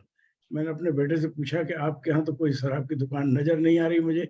कहा कि आप क्या कुछ खरीदना चाहते हैं? मैंने कहा नहीं, मैंने अपने हाईवे पर सजी हुई, दिवाली की तरह सजी हुई दुकानें देखी हैं, जो कि ऐसा लगता था ज्वेलरी की शॉप हो या कोई बहुत अच्छे वस्त्रों का शोरूम हो।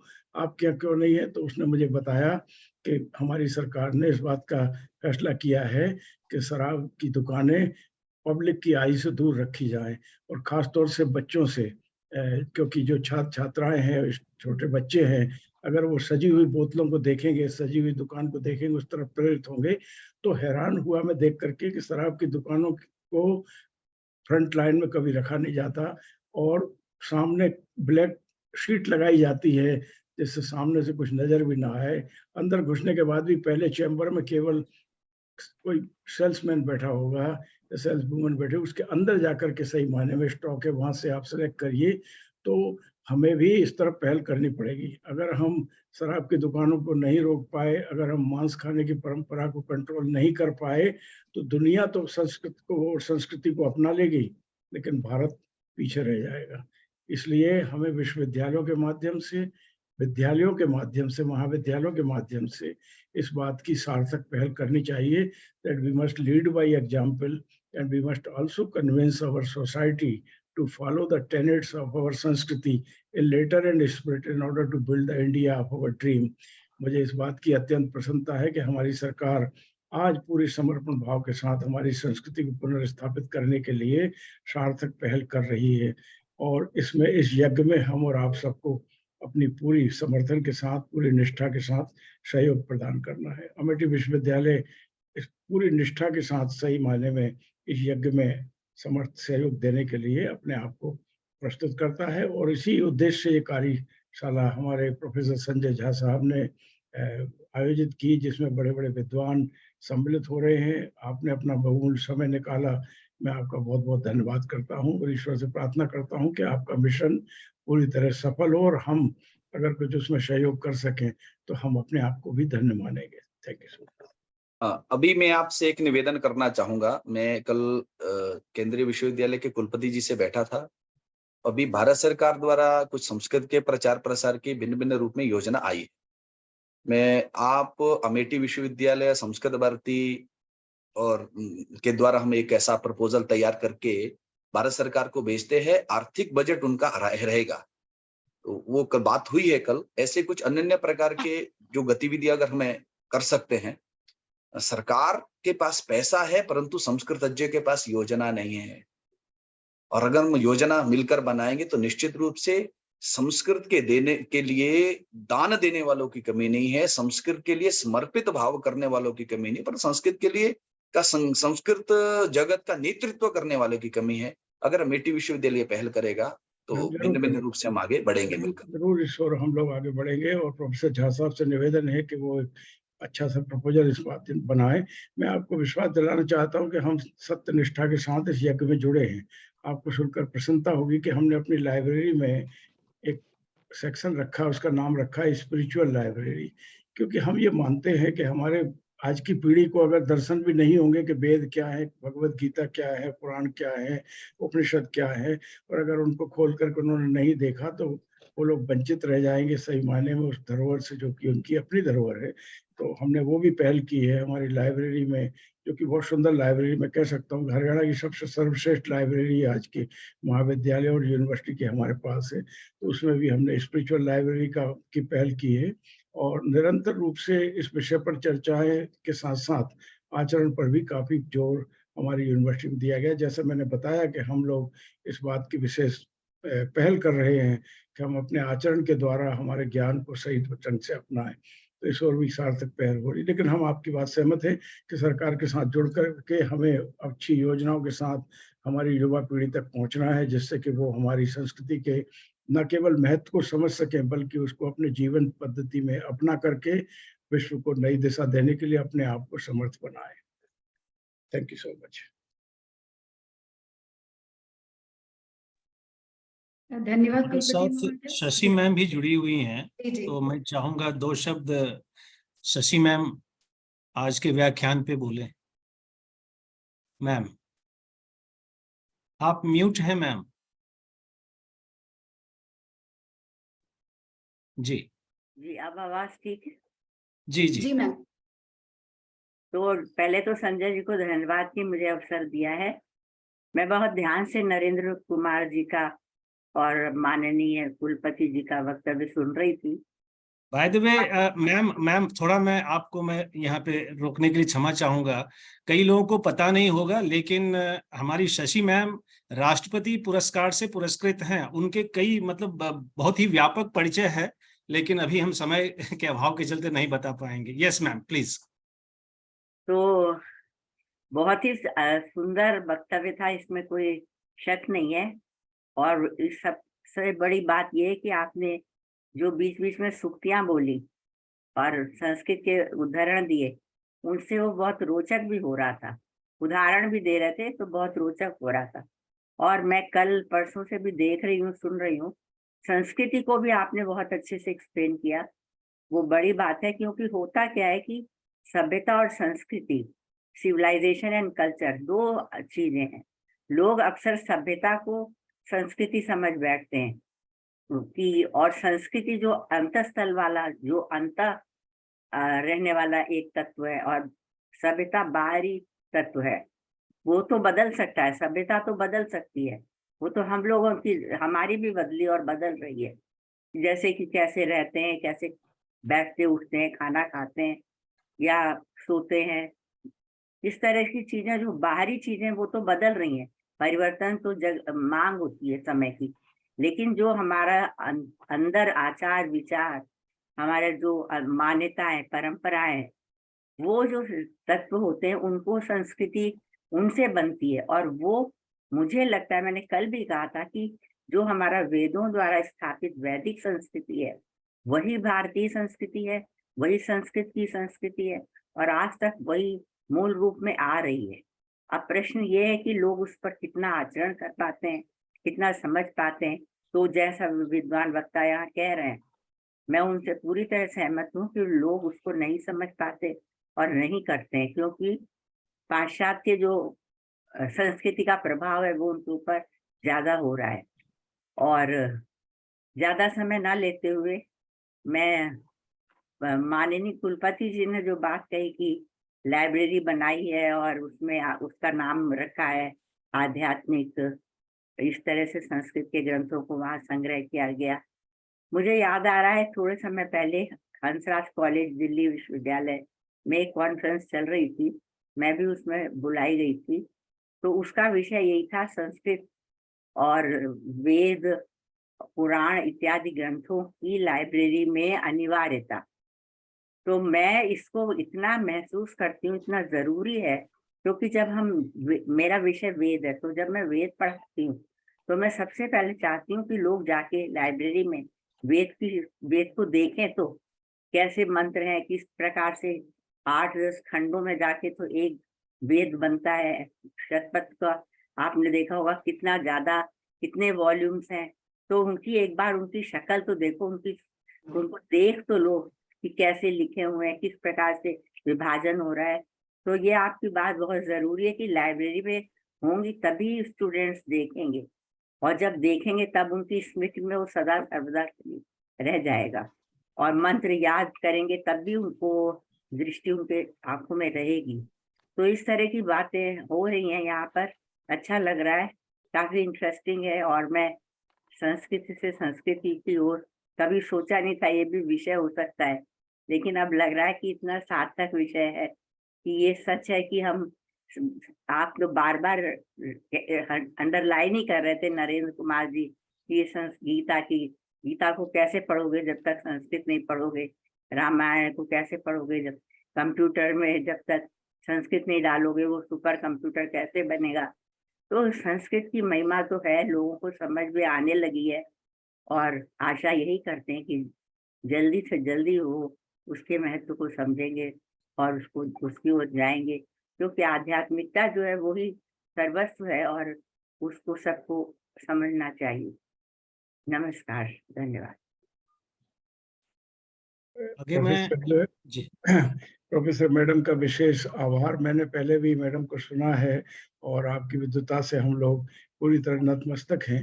निश्चित रूप से मैं नरेंद्र जी से ये निवेदन करूंगा कि भारत सरकार की जो योजना है उसमें एक योजना ये भी शामिल की जाए कि भारत की सभी विश्वविद्यालय की जो लाइब्रेरीज हैं, प्रारंभ में वहाँ और बाद में महाविद्यालयों की लाइब्रेरी में, और मैं तो समझता हूँ स्कूल तक की लाइब्रेरी में हमें हमारी संस्कृति की कुछ पुस्तकें रखने के लिए सहयोग भी देना चाहिए और प्रेरित भी करना चाहिए। Spiritual library in my opinion is a must in every university as well as college and institution in our country. If we are not able to do this, who else will do it. विश्वास करना, मैं Birmingham विश्वविद्यालय में पढ़ा हूँ, और मैंने जब वहाँ कहा कि मुझे विवेकानंद जी का कंप्लीट वर्क का साहित्य चाहिए, मुझे महर्षि अरविंद के 31 वॉल्यूम पढ़ना है, तो उन्होंने मंगा करके मुझे 1974 में 75 में दिए और कहा कि पढ़िए, इससे बढ़िया और क्या बात हो सकती है। इस बात की भी मुझे प्रसन्नता थी कि पूरा का पूरा फ्लोर बर्मिंघम विश्वविद्यालय की लाइब्रेरी का इंडिया बुक्स के ऊपर था, जिसमें हमारे देश से जो बहुत सी मैन्युस्क्रिप्ट गई हैं, आलेख गए हैं, वो सारे के सारे उन्होंने बड़े सजा करके रखे थे। हम लोगों ने उसका पूरा सदुपयोग किया, इसलिए थोड़े बहुत विज्ञान और प्रौद्योगिकी का छात्र होने के बावजूद भी मेरी जो रुचि है आज वेदों में, उपनिषदों में, हमारे वैदिक सनातन संस्कृति में, उसमें बहुत बड़ा योगदान उस लाइब्रेरी का रहा। तो मैं ऐसा मानता हूँ कि स्पिरिचुअल लाइब्रेरी कॉर्नर और spiritual library section in every library in our country today has become a necessity. और साथ में इसकी चर्चा भी हो, बीच बीच में विद्वान आकर के लाइब्रेरी में ही बैठ करके थोड़ी सी चर्चा करें, वहीं एक कॉर्नर हो जिसमें मीट द एक्सपर्ट टाइप की, वॉक द टॉक टाइप के प्रोग्राम हो, तो बहुत कुछ कर सकेंगे। हम निश्चित रूप से एक प्रपोजल भेजेंगे इस डायरेक्शन में, लेकिन हम आपके माध्यम से ये बात सरकार तक पहुंचाना चाहते हैं कि हमें अपनी स्पिरिचुअल लाइब्रेरी को विशेष ध्यान देने की आज आवश्यकता है। जी बिल्कुल। मैं एक चीज और बताना चाहती हूँ, मुझे याद आया, एक बार मुझे कुछ वर्ष हो गए, किसी ने पूछा कि मैंने कहा मैं वेद पढ़ाती हूँ, कहते हैं वेद वेद तो जर्मनी चले गए, वो तो अंग्रेज ले गए, वेद कहाँ है हिंदुस्तान में। तो मतलब लाइब्रेरी तो होनी ही चाहिए, उसमें ग्रंथ तो होने ही चाहिए, कम से कम ग्रंथ तो लोग अपनी आंखों से देखें, जो पढ़ते हैं वही पढ़ें, लेकिन सब कुछ उसकी देखना तो चाहिए। जैसे रामायण जरूर होनी चाहिए, कुछ ग्रंथ इस तरह के अवश्य ही और अलग से उसका एक स्थान होना चाहिए मेरे ख्याल से, तो बहुत अच्छा रहेगा। बहुत अच्छा। और ये जर्मनी शब्द से मुझे ध्यान में आ गया, हमारे बीच डॉक्टर अनुभा जैन जुड़ी हुई हैं सीधे जर्मनी से। मैं चाहूंगा कि आज के व्याख्यान पे वे भी 2 शब्द बोलें। अनुभा जी। सबको मेरा सादर प्रणाम। और सर मैं इस समय तो ऑस्ट्रेलिया में हूँ और जर्मनी मेरा ज़रूर सर के आशीर्वाद से, शर्मा सर के आशीर्वाद से जाना हुआ था और इसी तरह की टॉक्स भी कुछ वहाँ पर वर्कशॉप भी अटेंड किया। तो मैंने वहाँ पर देखा निश्चित रूप से जो आज आपका ये विषय है संस्कृत से संस्कृति की ओर, ये वहाँ पर मैंने साक्षात होते हुए देखा। मतलब हम अपने देश में बैठकर कहते हैं कि जैसे कि अभी बहुत सारे विद्वानों का भी बीच-बीच में ये उनकी एक विचारधारा आई या विचार आया या कुछ तथ्य आए कि हम अपने भारत में ही संस्कृत को और ज़्यादा कमज़ोर कर रहे हैं या है, हम नहीं कर रहे, हम संस्कृत के विद्वान नहीं कर रहे, लेकिन वैसे भी लोगों के मत में है। जब हम वहाँ पर कहते हैं कि हम संस्कृत पढ़ाते हैं, मैं हरियाणा में एक कॉलेज है सर, मैं कुलपति सर को बताना चाहूँगी, गुरु नानक गर्ल्स कॉलेज है सर यहाँ पर, कुरुक्षेत्र यूनिवर्सिटी के अंडर आता है वो। और वहाँ पर जब कभी आज से 10 साल पहले बहुत सारे संस्कृत के स्टूडेंट्स हुआ करते थे, लेकिन दिन पर दिन ये संख्या गिरती चली जा रही है। जब मैंने जर्मनी में इस पर टॉक दिया या जैनिज़्म की बात की या संस्कृत की बात की, संस्कृत अनुवाद की बात की, या वहाँ पर अभिज्ञान शाकुंतल का एक वर्कशॉप हो रही थी। हाइके ओबरलिन है वहाँ पर ट्यूबिंगन यूनिवर्सिटी में, तो मेरी उनसे बात हुई और हम वर्कशॉप अटेंड कर रहे थे। तो वहाँ पर सर सारे के सारे आप इस तथ्य से वाकिफ़ ही होंगे, सभी लोग आप पास में आकर बैठ गए कि आप संस्कृत पढ़ाते हो, आपने वेद देखे होंगे, आप वेद पढ़ते हो या अभिज्ञान शाकुंतल की हमें कुछ बातें सुनाओ, कुछ तथ्य बताओ। मतलब उनका था कि फैक्ट्स तो कहीं न कहीं उन्होंने भी पढ़े होंगे, लेकिन उसको एक इंटरेस्टिंग वे में जो भारत में पढ़ाए जाते हैं, जो छोटी-छोटी चीज़ों को लेकर बहुत ज़्यादा इलैबोरेट किया जाता है, बहुत अच्छे तरीके से बताई जाती हैं, कई सारी एग्ज़ाम्पल्स देके बताए जाते हैं, तो आप हमें वो बातें बताओ। और मुझे ये सुनकर वहाँ पर उनकी बातें सुनकर सर बहुत ज़्यादा अपने आप को बड़ा प्राउड फ़ील हुआ कि मैं संस्कृत की छात्रा हूँ और संस्कृत के माध्यम से ही आज मैं इस यूनिवर्सिटी में मेरा आगमन हुआ है। तो सर ये कुछ बातें हैं जिसके माध्यम से मुझे लगता है कि संस्कृत हमारे एक सशक्त विधा है, विधा ही मैं इसको कहूँगी क्योंकि अपने आप में पूर्ण है। जैसे कि अभी मैडम तिवारी ने भी कहा और हम सभी विद्वानों का मानना भी और कम से कम संस्कृत पढ़ाने वाले हम लोगों का तो ये पूर्णतः मत है कि जिस तरह से हमारे चाहे फिज़िक्स हैं, चाहे केमिस्ट्री है या और भी कोई सब्जेक्ट्स हैं, उसी तरह से संस्कृत भी अपने आप में इतनी सशक्त भाषा है कि युग परिवर्तन का भी सामर्थ्य इसमें है। जब हम क्वांटम फिजिक्स की बात करते हैं, तो उसको भी अध्यात्म से जोड़ा जा सकता है। जब हम किसी और संप्रदाय के विचारों की बात कर रहे हैं, वो भी संस्कृत से जुड़ी हुई है और किसी भी संसार में या हमारे जीवन रूटीन में भी जो हम काम करते हैं, छोटी से छोटी बातें भी अगर पाणिनि के अष्टाध्यायी से मैं जोड़ती हूँ, तो कई बार वो भी मुझे जोड़ने में, करने में सुविधा महसूस होती है।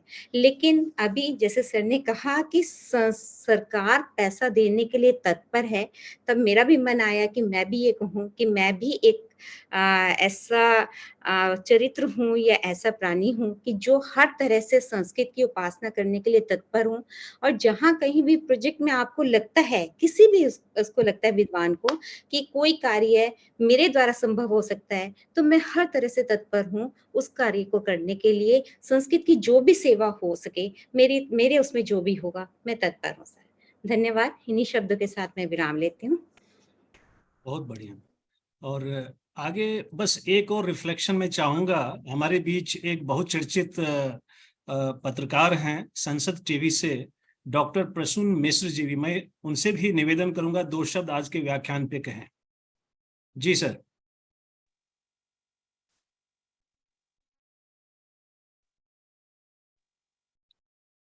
प्रसून जी हमसे जुड़े थे शायद अभी भी जुड़े हुए हैं है सर, बट वो इनका कुछ हो सकता कोई। सर फिर हम कुछ जो पार्टिसिपेंट्स हैं उनसे, उनमें से किसी से कुछ कोई प्रश्न यदि है तो आमंत्रित करती हूँ मैं।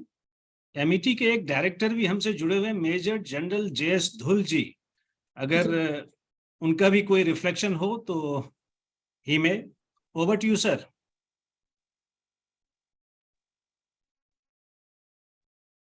I think he is away from his system, it seems. Anyway, yes, किन्हीं प्रतिभागियों का कोई प्रश्न हो, समीक्षा हो, तो प्लीज फील फ्री। मैं एक प्रश्न करना चाहूँगा नरेंद्र कुमार जी से। जैसे मैं एक इतिहास का छात्र हूँ सर, तो हमें इतिहास में जब हम पढ़ते थे, खासकर संस्कृत भाषा के बारे में, हमें यही बताया गया कि संस्कृत का ज्ञान जो हमें मिला वो बेसिकली हमें उपनिवेशिक काल में, कि when they were ruling colonial people, और उन्होंने ट्रांसलेशन की, मैक्स मुलर आए, है ना, एशियाटिक सोसाइटी ऑफ बंगाल किया। तो यहाँ एक बड़ी विचित्र सी बात है कि आज हम अपने उस संस्कृत ज्ञान भंडार को सभी जानते हैं, गीता है, कालिदास है, लेकिन अगर हम ऐतिहासिक परिप्रेक्ष्य में देखें तो 1784 से पहले ये संस्कृत का जो हमारा पूरा ज्ञान, जो मीमांसा थी, वो उन्हीं के द्वारा शुरुआत की गई। तो और इसके कारण फिर जो देखने में आया आज की जो हमारी आधुनिक शिक्षा में, कि अभी बात चल रही है कि हम संस्कृत के ऊपर इतना अधिक जो उसका तिरस्कार किया जो है जाता है आमतौर पर हमारे विश्वविद्यालय में, कि ये जो है मनोवादी भाषा है ना। तो जो एक इस तरह की जो हमारे विश्वविद्यालयों में अनफॉर्चुनेटली, जो कि मैंने पूरा दिल्ली विश्वविद्यालय, जामिया मिलिया में जो मैंने देखा, तो एक वो कहते हैं ना कि एक एंटीपैथी जो है वो संस्कृत के खिलाफ, कि भाई ये ब्राह्मणों की भाषा है ना, मनोवादी है, इसको नहीं पढ़ना चाहिए, इसका पाठन पठन नहीं अपना होना चाहिए। तो उस परिप्रेक्ष्य में मैं ये पूछना चाहता हूँ कि हम ये जो हमारा कॉलोनियल हैंगओवर है, हम इसे कैसे आने वाले वर्षों में समाप्त कर सकते हैं, क्योंकि ये अभी भी हमारे विश्वविद्यालयों में मौजूद है। और अनफॉर्चुनेटली दिल्ली विश्वविद्यालय और जेएनयू में जो संस्कृत के उत्तर दिए जाते हैं वो अंग्रेजी भाषा में दिए जाते हैं, और ये बड़ी विडंबना है कि संस्कृत भाषा का पेपर दिल्ली विश्वविद्यालय में और जेएनयू में, उसके उत्तर इंग्लिश भाषा में दिए जा रहे हैं। तो इसके लिए हम क्या कर सकते हैं सर? धन्यवाद। देखिए, 2 प्रकार के विषय अपने सामने रहते हैं। एक तो है कि हमें भ्रमित कैसे किया गया। मनोवाद के संदर्भ में शास्त्र ने तो ये कहा है मनोर्भव, मनुष्य बनिए, परंतु उसको वाद के रूप में किसी न किसी रूप में उसका रिफ्लेक्शन अलग प्रकार से समाज में गया। मनोर्भव कहा है मनुष्य बनिए, मनुवाद का चिंतन मतलब वो वहां पर यही है कि मनुष्य बनने के लिए हमें मनुष्य बनना है, तो इसीलिए मनोर्भव। किसी भी विषय को भिन्न भिन्न रूप से मंडित करना, और मंडित करते करते वो विषय कहीं ना कहीं फिर अलग रूप से समाज में प्रस्तुत हुआ।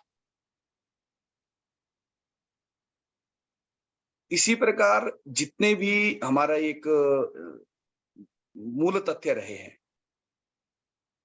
चाहे वो शिक्षा के क्षेत्र के रहे, चाहे वो सामाजिक क्षेत्र के रहे, सामान्य रूप से क्या कहा गया, हमारी थोड़ी सी कुछ विषय को लेकर तो हमारा भी एक गलत धारणा क्या रही कि हम लोगों ने संस्कृत के लिए अलग सी डिमांड शुरू कर दी।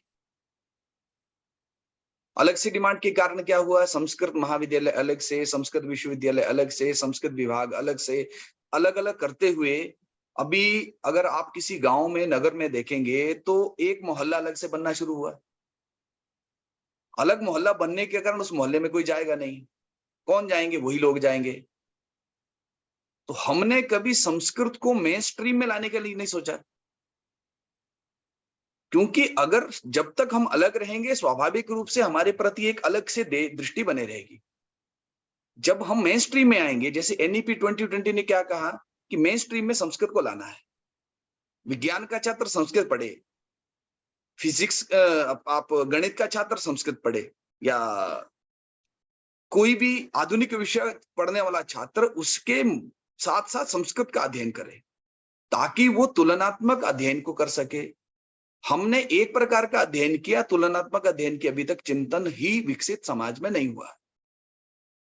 और इन तथ्यों को जिस प्रकार की एक भ्रांतियां फैलाई जा रही है, क्योंकि मूल तो हमने भी छोड़ दिया, मूल शास्त्र छोड़ दिए, मूल विचार छोड़ दिया, मूल परंपराएं छोड़ दी। शास्त्र परंपराओं को छोड़ते छोड़ते हमने धीरे धीरे उनके तथ्यों को स्वीकार करना शुरू कर दिया। आज कोई भी विषय उठता है तो उसको तथ्यपूर्ण बोलने वाला व्यक्ति अपने बीच उपलब्ध है क्या? अभी एक व्याकरण को लेकर एक विवाद किसी देश के विश्वविद्यालय से आया था, उसको प्रामाणिकता पूर्वक प्रतिपादित करने के लिए आज हमारे पास कितने लोग हैं? जब तक मूल तथ्य को जानने वाले, मूल विचार को आधुनिक शब्दों से परिभाषित करने वाले लोग नहीं होंगे। विचार है, अच्छा विचार है, महत्वपूर्ण विचार है, वैज्ञानिकतापूर्ण विचार है, परंतु हम अगर अपनी भाषा के माध्यम से ही प्रकट करेंगे नहीं, पर्याप्त नहीं है। विश्व की जितनी भाषाएं हैं उन भाषाओं के माध्यम से हमें अपने विचार को आधुनिक शब्दों में, आधुनिक परिपाटी के अनुरूप स्थापित करना पड़ेगा। समस्या वहीं पर ही है कि वहां मनुर्भव कहा, मनुवाद अलग से खड़ा कर दिया। मनुष्य बनिए वो कहा, परंतु वो मनुष्य मनुवाद में कुछ अलग विषय नहीं है, परंतु उसके मूल विचार को आधुनिक शब्दों में समझाने वालों की कमी है। दूसरा है कि हमने जो एक स्वाध्याय प्रवचनाभ्याम न प्रमादितव्यम, हम स्वाध्याय और प्रवचन ये दोनों आज हमारी परंपरा से छूट गए हैं। इसीलिए आधुनिक विषय को, आधुनिक तथ्य को, जो प्रकार जिस प्रकार का संस्कृत के ऊपर खंडन मंडन, मान लीजिए आज से पूर्व मृत भाषा के रूप में संस्कृत की स्थापना का एक पूरा षड्यंत्र चला। संस्कृत बोलचाल की भाषा नहीं है, संस्कृत एक वर्ग की भाषा है, संस्कृत ब्राह्मणों की भाषा है, संस्कृत पूजा पाठ की भाषा है। तो धीरे धीरे इस वाद को खत्म करने के लिए संस्कृत बोली जा सकती है। संस्कृत भारती ने एक पूरे तंत्र को खड़ा किया और आज देश में 7 गांव ऐसे हैं जिन गांव में संस्कृत बोली जाती है। 2 कर्नाटक में है, 2 मध्य प्रदेश में, 1 उत्तराखंड, 1 राजस्थान, 1 आसाम, और विश्व के 27 देशों में संस्कृत भारती मातृभाषा सिखाने का काम कर रही है। उस वाद को खत्म करने के लिए लगभग संस्कृत भारती को 42 वर्ष लग गए। ऐसे जिस प्रकार के वाद भी उठते हैं उसके ऊपर पूरे समर्पित भाव से अगर काम करेंगे तो उस भाव का खंडन हम कर पाएंगे। अभी मंडन हो रहा है, खंडन नहीं हो रहा है। इसके लिए उस प्रकार की जरूरत है, ऐसा मेरा विचार है। कुछ और भी हो सकता है, बाकियों का अलग मत भी हो सकता है, परंतु मेरा विचार इतना है कि इस प्रकार से ही हम, जो भी वाद उठता है, स्वाभाविक है कि हर पर विषय को लेकर एक वाद उठता है, चाहे वो आतंक का वाद हो, चाहे वो भाषा का वाद हो, चाहे वो विचार, किसी भी प्रकार का वाद हो। उस वाद को खत्म करने के लिए एक मूल की ओर जाकर हमें मूल के विषय को आधुनिक शब्दों में परिभाषित करने की जरूरत पड़ेगी। जितना विपक्षी व्यक्ति अध्ययन करता है शायद उतना हम नहीं कर पा रहे हैं, इसीलिए उचित समय पर उसका उचित उत्तर नहीं दिया जाता है।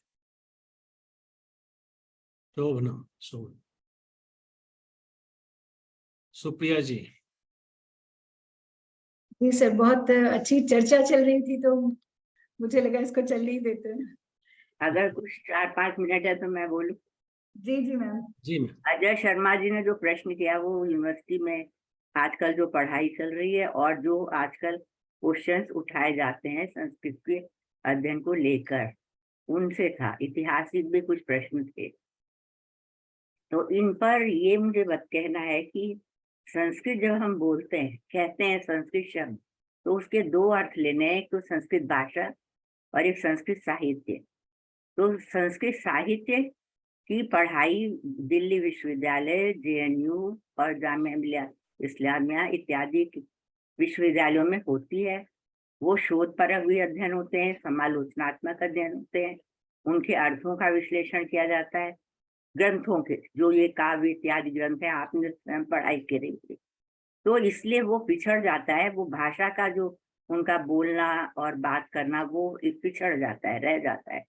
और दूसरे बहुत सारे यूनिवर्सिटी संस्कृत विश्वविद्यालय हैं जहाँ पर भाषा पर जोर दिया जाता है, तो वहां पर इस तरह के शोधपरक कार्य नहीं होते कि वेदों का काल क्या है, वेद कब हुए, हड़प्पा पहले हुआ कि वेद पहले हुए, सरस्वती नदी कहाँ चली गई। ये सारे शोधपरक कार्य ये हम लोग करते हैं, और दुनिया में दूसरे जहाँ पर ये विवाद उठा रहे हैं लोग, उनको उनका शमन भी करते हैं। तो इस तरह से ये मतलब बहुत व्यापक विषय है, इसलिए एक जीवन में सब कुछ करना तो बहुत कठिन कार्य है। तो शोधपरक कार्य जो है वो दिल्ली इत्यादि विश्वविद्यालय प्रमुखता से होते हैं, इसलिए वो भाषा लिखना पढ़ना थोड़ा छूट जाता है, लेकिन जो लोग अलग से उसके लिए तैयारी करते हैं वो ऐसा कर भी पाते हैं। ये बात ध्यान में रखनी है। अगर ये मनुवादी इत्यादि वो उनका अल्प ज्ञान है तो क्या किया जाए, little knowledge is a dangerous thing.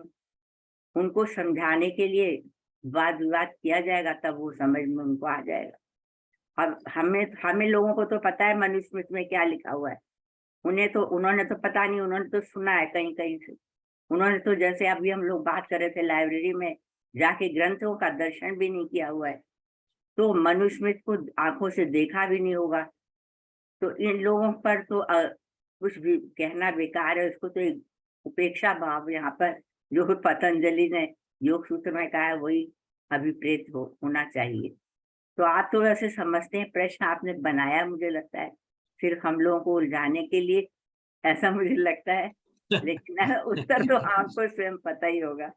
आजकल की जो ये सब किस तरह से अल्प ज्ञान की वजह से लोग बातें करते रहते हैं, वो तो इतने उत्तेजित कर देती है, मैं तो उत्तर देती नहीं, उपेक्षा ही करती हूँ। धन्यवाद, बहुत बहुत धन्यवाद। जी बहुत बहुत धन्यवाद मैम। कार्यक्रम को समाप्त करने का समय आ गया है। आज की चर्चा बहुत ही अच्छी रही, बहुत ही सरल शब्दों में, बहुत ही सरल वाक्यों में हमने अपनी संस्कृत और संस्कृति को समझा, और संस्कृत को किस तरह अपनी संस्कृति की ओर ले जाए, बिना संस्कृत के संस्कृति नहीं है, ये सब समझा। आप सभी विद्वत जनों का बहुत बहुत धन्यवाद। अंत में बस सर्वे भवन्तु सुखिनः, सर्वे सन्तु निरामयाः, सर्वे भद्राणि पश्यन्तु, मा कश्चित् दुःखभाग् भवेत्। ओम शांति शांति शांति। नमस्कार। कल फिर जुड़े आप लोग 3 बजे।